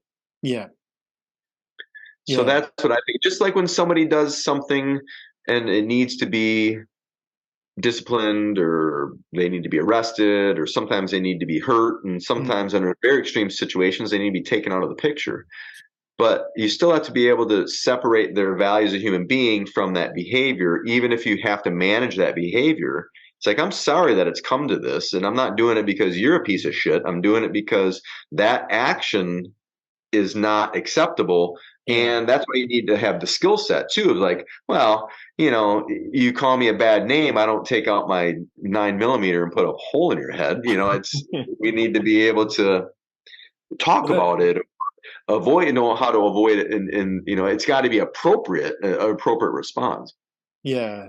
I love that you've gone there because that's further than what I was aiming at. But that whole point of separating the behavior from the person, and that was one of those other things that's in my negotiation course. So we teach in negotiation is you separate Nice. the person from the behavior, because well, there's a number of factors with that, and we'll draw from the course. It's someone might be, they might be a haggler. And you might remember, from Monty Python's Life of Brian. He won't haggle, he won't haggle, and Yeah, but some people like that. Just because they like to haggle, that's their style. That's not who they are. That doesn't, right, because someone likes to haggle it, and someone might be quite. They might like that competition. That doesn't mean they're a win-lose player. That just right. means and that's separating the behavior from the person. So there's little snippets. And even if they are right, maybe they are a win lose kind of, but that's still their behavior. I mean, and that behavior can change, That's a good point. or it might, maybe it does never Ooh. change. So I mean, I have friends who it's like, dude, I don't dig that part about you, but I still like you. Yeah. It's harder to do, I think, with people that we don't know and we are afraid, especially people who are afraid of in some way, whether it's physical violence or we're afraid of losing something, even so, social clout, financially. I love what you just said there, because I hadn't put it in that context, which is interesting because I deal with it all the time. But you said, the win-lose player, maybe they are a win-lose player, but that doesn't mean who they are. And It goes back. but I'll guarantee it's you, still a behavior. Oh my it's still a God. behavior, and I'll guarantee you that behavior is trying to meet a deeply set need acquisition, Yeah. right? Whether it's maybe maybe Yeah. maybe it's because they want to feel that certainty, and they don't think in their belief system, they don't think that without me taking it all, then somebody's going to take it from me, or maybe it's a significance thing. um, so they're probably a Mm. little bit off from out of balance. That's really powerful. Yes, this is one of those things that I think I've done. I'm gonna have to think about this a bit more, but what you've said there again, it's even, the most hardened criminal, um, making sure you separate that behavior, that gives you so much more power. I love power. But it gives you so much power to act. I mean, Power, nothing wrong with power. It's how you use the power. It's like just like the $20 bill analogy. mm, The $20 bill value is $20. You can't judge it on that. What I judge it on is how I spend it. yeah, The exactly. $20 bill didn't change if I went and bought crack cocaine, bought a hooker or donated it to charity, right? Yeah, The $20 bill is still a $20 bill. It's still mm, valued at $20. How I chose to spend it, you could make mm, judgment calls on. And the same mm, in a human being, right? Human beings have an innate value to them. How they choose to spend, which would be their actions, how they spend their time, the actions that they do, that's relative. And you can yeah, make judgment calls on that. But the more clear that you can be on those two differentials, the easier it is to find balance, the easier it is to come together on things, the easier it is to work out problems and resolve conflicts. So the more that you superimpose someone's value as a human being with their behaviors, the more trouble you're mm, going to have, because then everybody has to fit a very thin line of value, because it's tied directly to your relative values of what you find to be admissible, as far as actions go, or relative beliefs. Hey, if you're not a, I don't know what your football teams are, but if you love that football team, and I'm talking soccer, so if you love that football team, then you're all right. But if you love this football team, then you're a piece of crap. And yeah, I hate these guys. yeah, And we do it all the time, though. If mm, you're if you're a communist, you're a piece of crap. But if you're a capitalist, then you're all right. If you're a Protestant, you're a piece of crap. And if you're, this like identity politics and all that we're experiencing now in mm. spades over here in the United States, it's ripping us apart. Yeah, that's interesting the way you say that identity politics and going, okay, you are this person, so therefore everything about you is that person, but it meets that criteria. I'm fumbling there. I think the audience gets what I'm trying to say, Yeah. but it's that identity politics where we're wrapping up and going, because I've got this ideal, that is who you are as a person. But what you were getting to is you're separating. That's where that was really powerful for me to remember that even a win-lose player, that's the behavior. That's not the person inside. They're still a ball of light. This Yep. valuable person that we need to respect. I love it. And then I guess that's probably when, again, we mentioned the war in Ukraine at the moment. There is that whole process where they've gone, okay, we're going to defend, yes, but we're not lobbing missiles and stuff like that into Russia and potentially killing innocent people that aren't part of this. And that as a broader analogy is going, we do what is necessary. But I love. I want to. So, in separating the person from the behaviour is really important, as you've said. What about? I mean, because the part I wanted to explore was this whole how you perceive yourself, um, how you perceive your behaviours, how a person perceives their behaviours. Because I look at it, one of my favourite. You mentioned '80s movies, so we're going to go back there. I Is like it. one of my favorite movies at the time. I can't remember how many times I watched this movie. Is Patrick Swayze in Roadhouse. Roadhouse. Yeah, and I I love love. Roadhouse. Yeah, exactly. And the speech that he gives at the start there of one rule: be nice. The be nice speech. Yeah, go ahead. It's funny because I used to, I haven't done this in a while, but I used to take that clip when I would train, because for a while I was getting a lot of work training bouncers. I would Yeah. train bouncers and security at bars, so I'd get hired by these bigger conglomerates that owned a bunch of bars, and I'd train them. So I would take that clip and put it in my presentation, because Mm, really, if you can follow that one rule, that's a lot of it. I yeah. mean, that's a lot of it. But you have to, if you have confidence on how not to be nice, that also helps. but you still, Yes, definitely. Well, because that that's gives you part the of that confidence. speech. It says, "Be nice until it's time not to be nice." Right. Yeah, Right. but So that's part of it. Everybody, they get it confused, right? They practice to be not nice and not realizing, well, the idea is just to have the capacity and the confidence that those tactics give you, mm, but it's to build a better life. yeah. And in doing that, believe it or not, you're going to diminish conflict, so you may not have to use that stuff as much. Maybe, hopefully not at all, but at least not as much. And that's the point. And I love these because I have a little collection of video clips. So I've done exactly what you did, but I have a Nice. little collection of video clips of things that inspire me. And that's right there's a quote from Steve Jobs, and then there's "Be nice." Yeah. And Well, and the uh, same holds true in the opposite respect too. Like, again, I don't know about Australia, but here in the United States, I've noticed, because I'm getting old. Um, 20 years ago when I was wiser. doing this, what's that? Why? Not I nice, not hope old, as so. wiser. That's why I Let's have hope my so. Wisies on. That's what. Yeah, I don't have mine.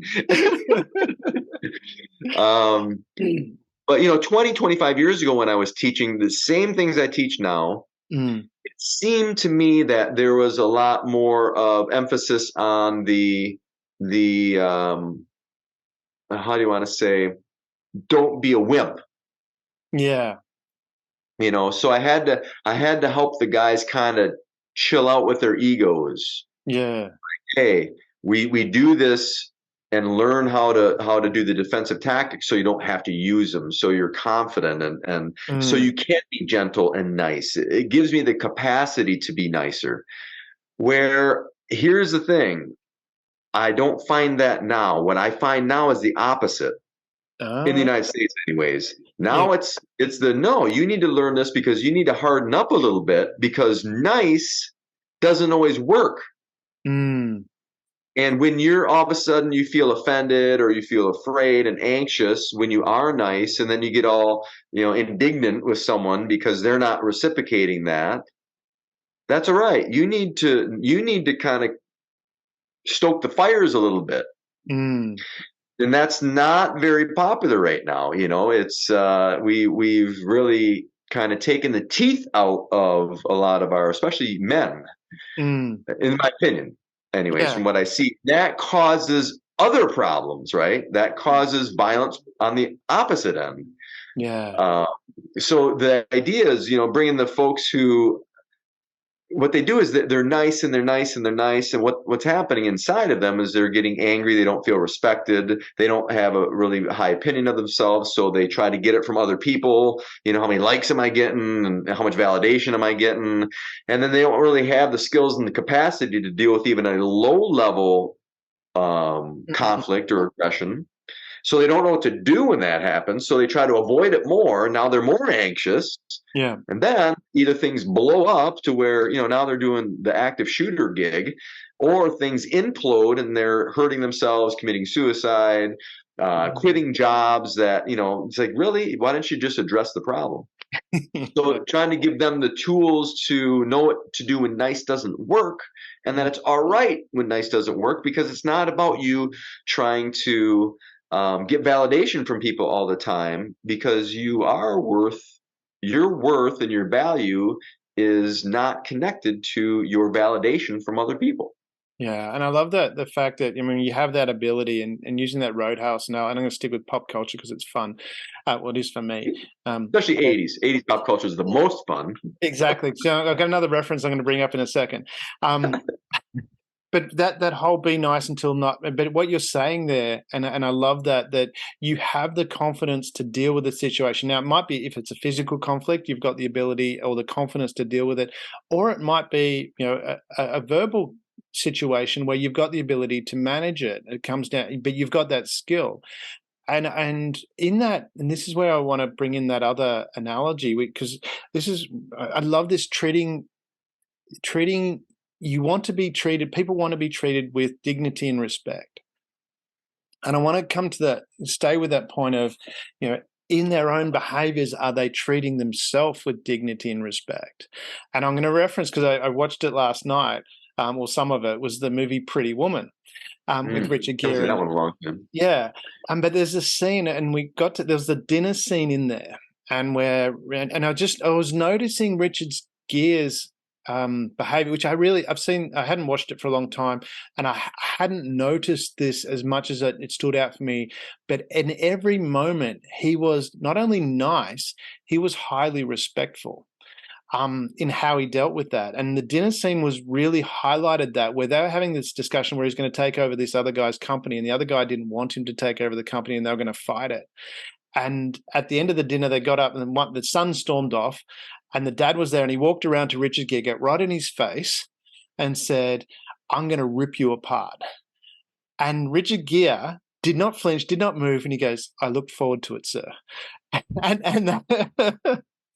and it's like, and this is where we're talking about treating yourself with dignity and respect. Had he gone, yeah, bring it on, you. I'm going to keep it clean so we don't have to put an explicit thing here. Bring it on, you effing asshole.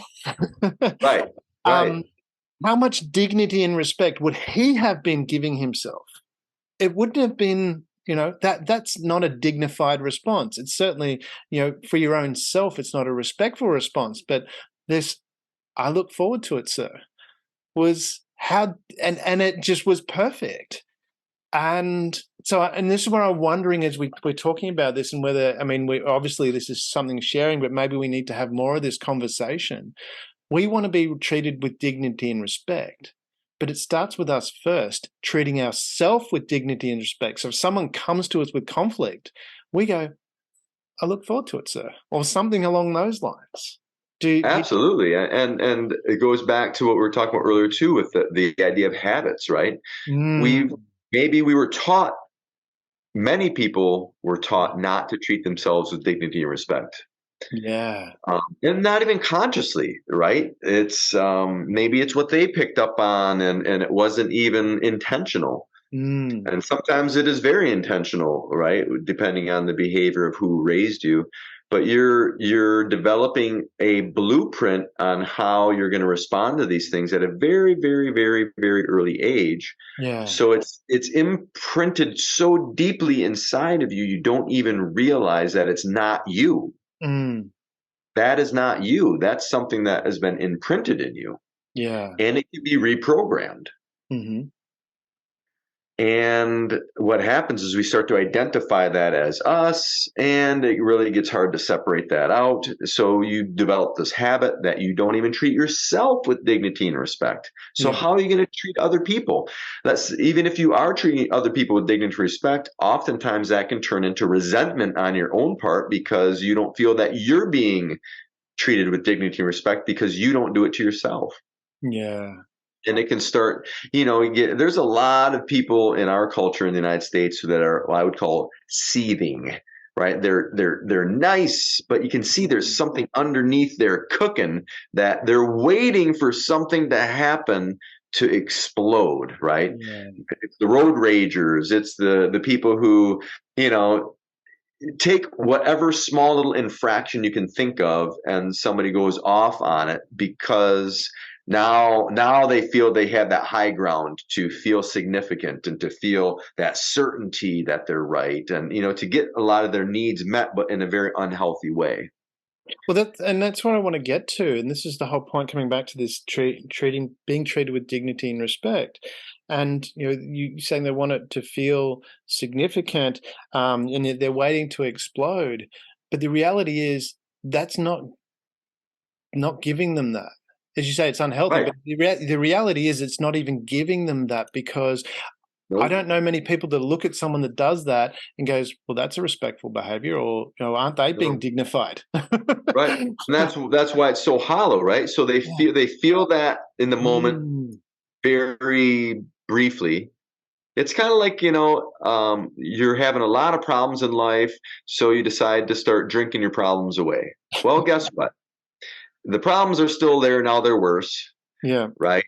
But maybe you get a little bit of relief, maybe a little bit at first, but eventually that even becomes a lot of the problem. But Yeah. that's how you scratch that itch. Yeah. And that becomes the habit of scratching that itch in that way. But before you know it, it's a gaping wound and it's bleeding and you don't know what to do because you think that's you and it's Mm. not you. It's Yeah. that imprint that you had maybe early on, or something happened to imprint that. And it's not, goes back to one of our very first questions that you asked me about how do you begin having someone, explore this. And I Mm. said, look in your life, what is working, what is not working, and what's the pattern. Mm. So these are the ways that you start to Mm. dissect that. It's like, well, I feel like I'm disrespected all the time. Oh, that's interesting. Well, let's explore. Let's dive into that a little bit. Yeah, that's good, man. And that coupled with the idea of meditation, of just being mindful, not really mindful, but kind of mindless, so to speak. You're emptying your mind out, so you're not, so you're letting that mud settle, so to speak, so you can see clearly into yourself, and then understanding those needs that we have, not wants, but needs. So it's kind of interesting that, in our conversation, all this stuff is coming together Mm. as a capstone. But those 6 needs, again, of significance, of connection, of certainty, of variety, of growth, and of contribution. So those 6 needs, how are you meeting those 6 needs, and Mm. are they in balance? Yeah, definitely. Do you want to run through those 3 questions again for the audience? Because you've got what is working, what's not What working. is working? Yep. What is not working? Hmm. And what's the pattern? Yeah. I just wanted to You repeat that so that they get there. What's working, what's not working, and what's the pattern? Because then when you identify that, you can do something different. So what would somebody do to you take them through that process? They've gone through and gone, okay, this is what's working, this is what's not working, this is the pattern. Now what do they do? What? Then they have to slow the process down enough to recognize the pattern in the moment of them doing it and Yeah. make a different decision, Yeah. not judging it, right? That's Not where the judging it. meditation comes in because you quiet your mind. That's where the meditation comes in, because Yeah. that slows down your emotional response to that stimulus, whether the stimulus is coming from one of your trigger emotions, Mm. stimulus is coming from another person, or the stimulus is coming from a situation. Then you can slow it down to go, oh, there it is. Mm. And then just say to yourself, that's interesting.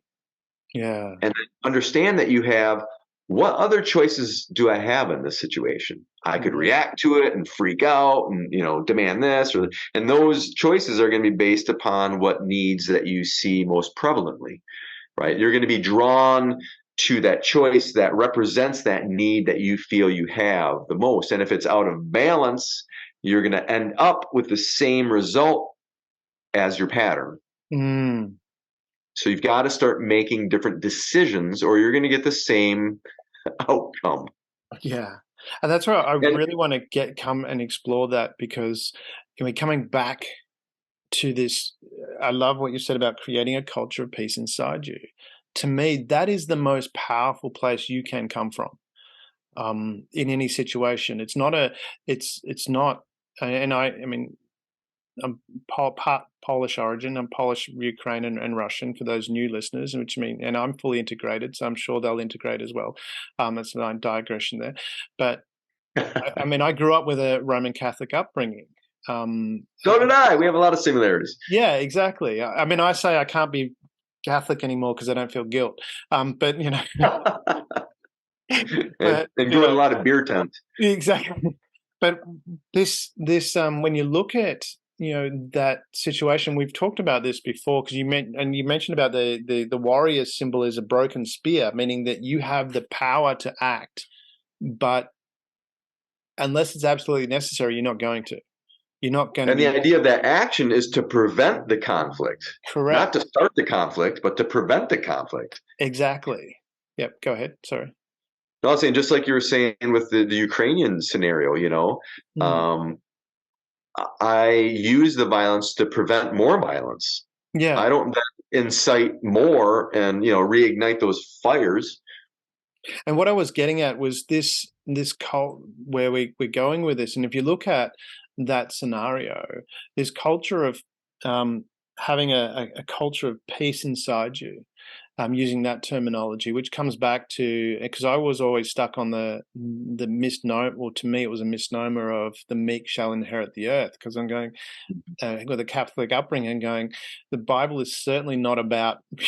There's a lot of it's not about peace. His No, robes there's a were lot of draped not in so blood peaceful is not a stories. peaceful statement. Yeah.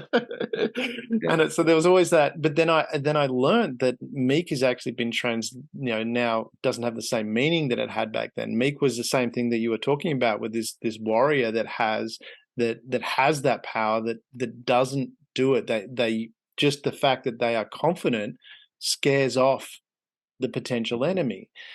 And that's where I think it's really important that we do share that message and get that understanding that this culture of peace inside you is powerful. Because you mentioned before, there was that thing back in, where have I got it here in my notes? This thing about don't be a wimp. And it was always seen, if someone said, Wimps aren't peaceful. what's that? Wimps aren't typically peaceful. No, well, that's what I'm getting to, is this whole thing. Whereas and you will have that as well with the military and the police people you've dealt with. The same sort of thing. When I was in the SAS, the guy that was probably the most lethal guy there, you would never know it to speak to him unless you knew his experience. Yeah, and his hobby was sewing. He took in my pants when I lost weight. That was his hobby. That's awesome. Sewed. And you look at that and go, oh, that's wimp. And even if you told him he was a wimp to his face, he'd be going, whatever. Because what does that mean to him? It's like, who are you? It's the same like, for whatever, me. dude. Yeah. For me, when someone insults me, it's like, well, your opinion is your opinion. It's not really any value to me. And you're just doing it to get a reaction. Why would I disrespect? And that's why when I come back, I love what you talked about, this whole having dignity and respect. Why would I what's the opposite of dignify? Why would I not dignify? Why would I undignified? Undignify? We'll use that. We'll make up words. Why would I undignify myself by even responding to that? And that's power. And I'm really going to stick. That's real power. Yeah, exactly. That's what power is like. Go for it. What are you going to do? It's like it is. Now, that's one of the Ukraine thing. Sorry, I know you want, but I really excited. Like, this is when Putin gets up and goes, "We've got this technology. We can do this," and we're going, "Yeah, whatever." It's like, so what? You're full of it. You can't do anything. Go away. We just got to give you time to. And that's power. For you to jump up and just go, "Oh, I'm powerful." That's not power. Sorry, that's not power. Yeah. No, I was just making reference to there is. That's true. I mean, I agree with what you're saying. There's a book out there by Robert Greene, and I like the book. I think it's called The 48 Laws of Power. Oh, okay, yeah. You've given me a couple of books I have to look up now. Yeah, he's written several books that are really good. You can read pretty much all of his books. I want to say he's a Harvard psychologist or sociologist, and the book's interesting to read because it's made up, each of the laws of power. He has a historical story. That's a true historical story that he uses, and then he extracts the lesson from it. It's written really well. But I disagree with him in this. Well, disagree is not the right word. It is power, but it's not the power that we're talking about. The power that we're talking about is way more powerful than that book holds. Right. Okay. That power is kind of more manipulation that he's talking about in the book, right? Yeah. But and here's why I bring this up. It's misconstrued as power. The ultimate power is power over oneself to be peaceful inside, right? Yeah. The rest is, you can manipulate, and people become very well versed at that manipulation. And there is a power to that, but there is a bigger, stronger, deeper power that we're talking about here that trumps that manipulation power, even though, and this goes back to the old adage, right? Success is getting what you want. Happiness is, wanting what you get. So the type of power that we're talking about brings happiness, and it can bring success. Yeah. The power that book talks about, and what most people relate to as power, brings success, but not always happiness. I love that. Success is getting what you want. Happiness is is wanting what you get. I'd love to say it's mine, but I don't know. I'm sure it's somebody can take credit for it. I Yeah. heard it some. It's a butterfly effect. If a miracle happens within 5 miles of where you live, take credit for it. Somehow you might have contributed. You don't know. That's I don't know. I I'll take took it. that on. I have that. That's a belief that I took on a while ago, and I just repeated and said, "Yeah, oh, look at that." Whenever something amazing happens, I go. Whenever I see a rainbow, I go, "That's mine. That's there for me." But the thing is, and this is where I really, because I love this whole talking about being a wimp, and I think that's where that got really misconstrued, that we got too wrapped up in what other people think about us. And that's where I was kind of lucky, as much as I hated it when I was a kid, that my mum would go, it doesn't matter what other people think, and it really Yeah. doesn't. And well, No. and Unless you make it. it's more enlightening because if I mean one from two aspects. One, if you're concerned about what other people think, you're really not in control. You will have no control. I manipulate people all the time in negotiations that are more concerned about what they think, what other Right. people think about them, because they can be manipulated. Like you said before, true ultimate power is having power of yourself. If you're worried about what someone's thinking about you, then you're easily manipulated. That's not a problem at all. Absolutely. And That's we and teach that once in our course, once the how to do that. Um, and that's manipulation is not a bad thing. Manipulation means to handle with skill. If you look at the true definition. sure. Well, and two, and then I agree with you. I have that same. I utilize that same definition. Right. Manipulation is neutral. Mm. You can use it for bad. It's been I think nowadays when people say manipulation, they make it their idea of it is negative, but the Mm. true meaning of it, it's just a tool, right? It's you can use it for bad or good. Yeah, if someone's going to jump off a high rise and kill themselves, and you manipulate them out of doing that, it's a good thing. It's your It's a intention. good thing, Yeah, right? and that's where, from that perspective, this whole concept of being a wimp got misconstrued. And this, if someone says something that is offensive, well, you can only be offended if you allow yourself to be offended anyway. It's your thoughts. Right, Uh, um, so that's the first point. But this whole thing of defending yourself, you've got to defend that. I mean, one, how much respect do you have for your own ideals? If someone called you a truck, you wouldn't get offended at that because it's just there's no, the only reason you have to right, defend it is because if you partly believe that it's true. If right. someone says something to you that makes, if you called me, I don't know, just say a straw hat, I'd be going, yeah, I know I'm not a straw hat. And so you call me a freaking asshole, I'm Right. going to go, well, probably, there have been times I've behaved that way would be my honest response, because if I'm going to be honest, there have been Sure. times We where all I've have. behaved like an asshole.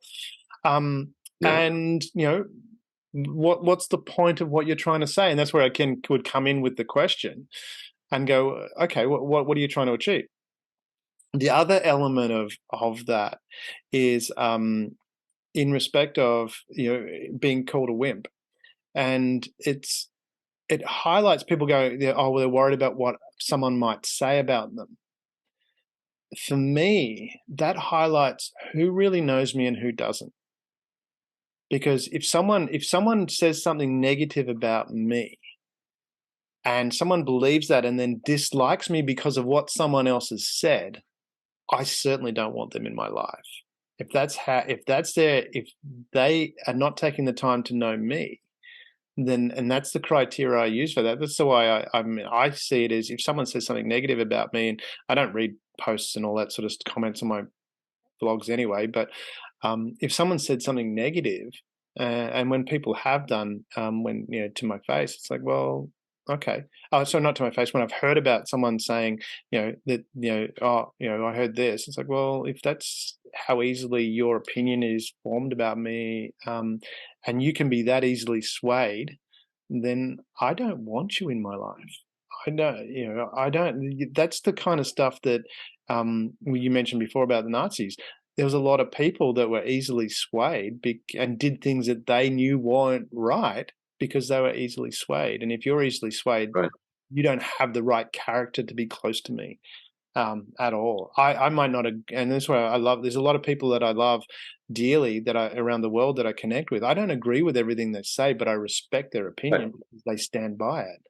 And they respect their character. We disagree on some things, and that's fine. That's the whole point. We learn from it. But that's where when we're talking about being a wimp, and people saying being a wimp, I think the whole lot got lost. And your analogy, I love this, that the ultimate power is power over yourself.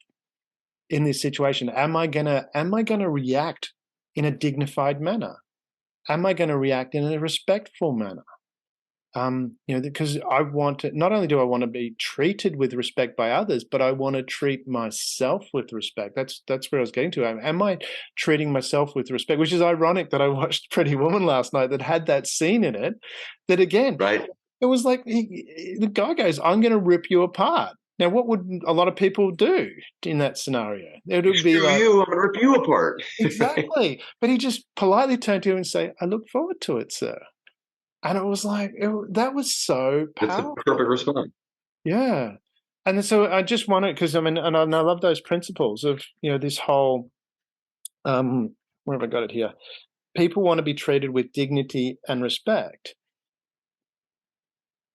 Do we need to expand that conversation to say, that includes you treating yourself with dignity and respect in how you act, which is said what we've got in the code for on the share.care website. But Absolutely. I mean, that's where it starts. It's like we were saying, it's if it doesn't start there, mm, even if you extend it out to others, you feel hollow yet.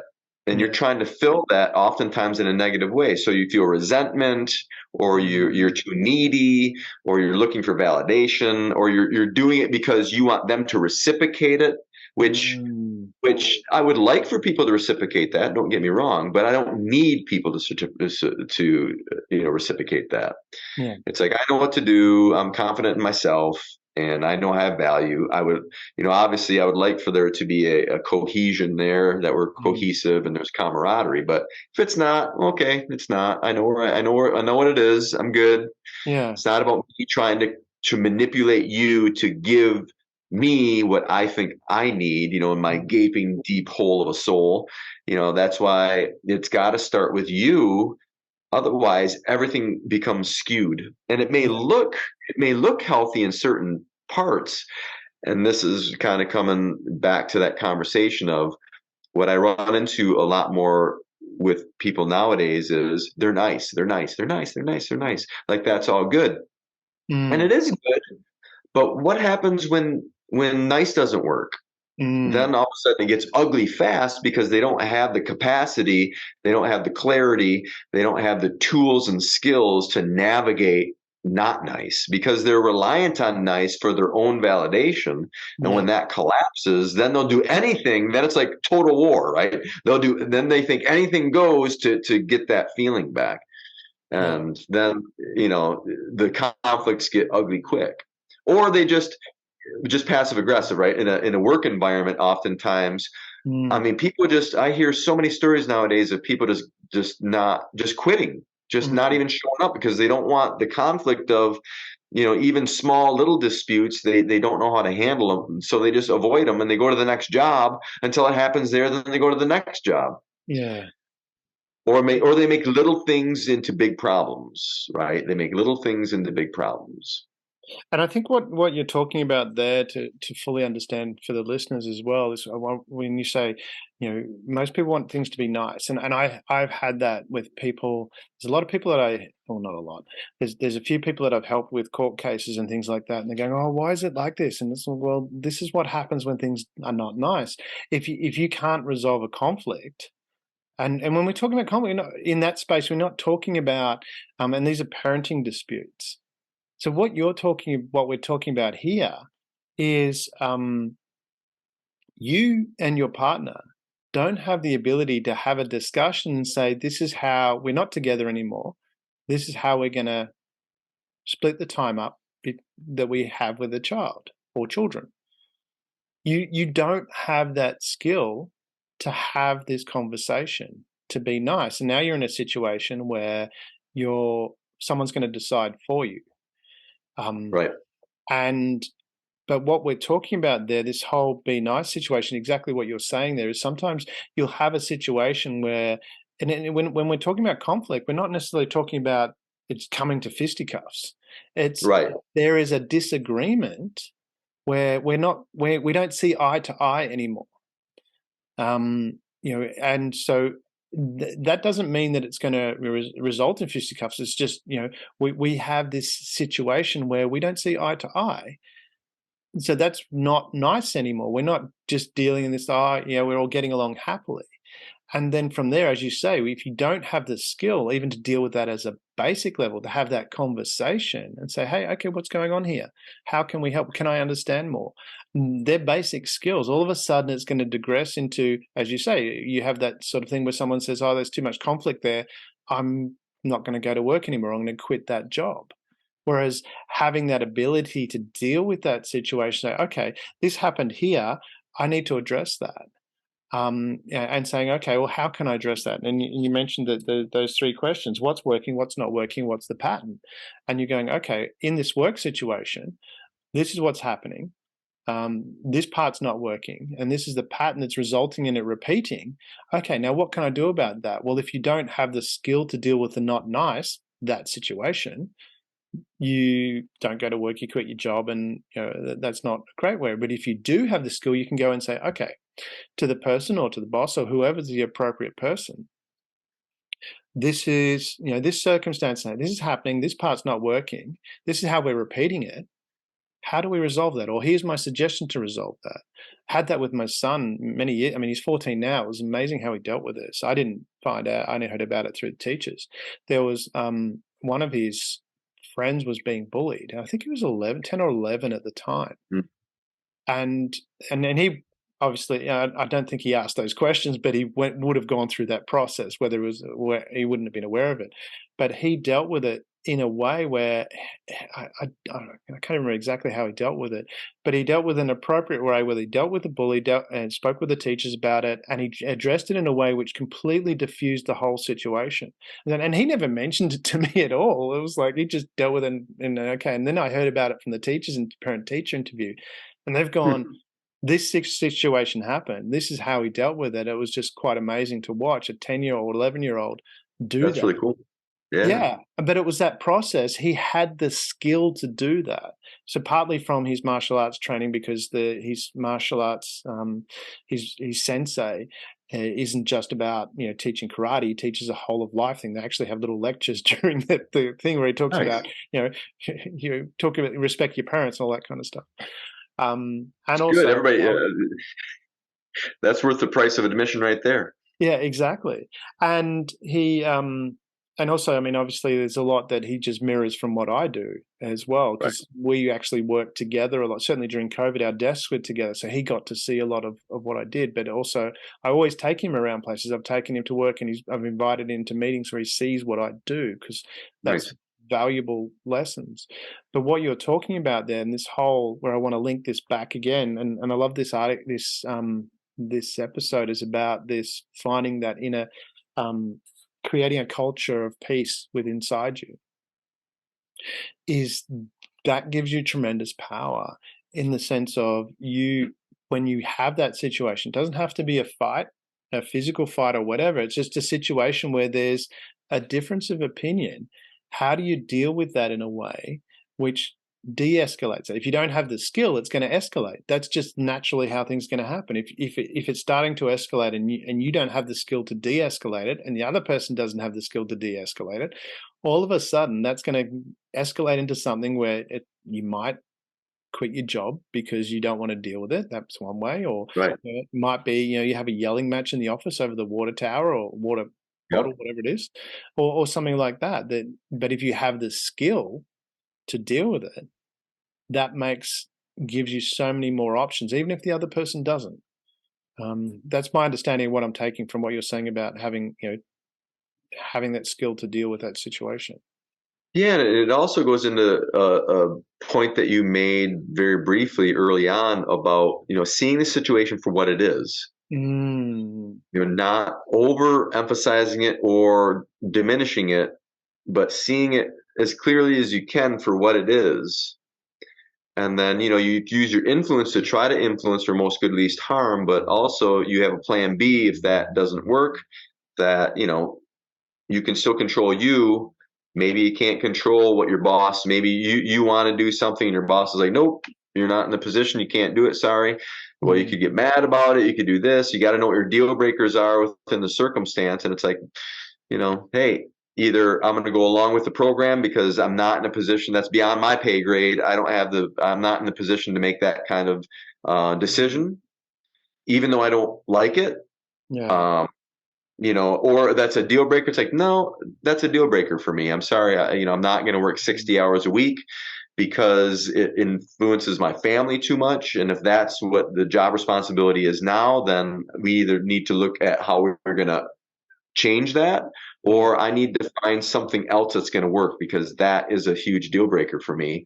And, I respect that your opinion on it. And I know that you're the lead person and you make the ultimate decision, but it's also my life. So I hope you find somebody else. Yeah, no, that's a good point. Very good point. I think we've talked for a while now. I've just looked at the clock and gone, "Oh my God." Um, Here we go again, another Joe Rogan episode.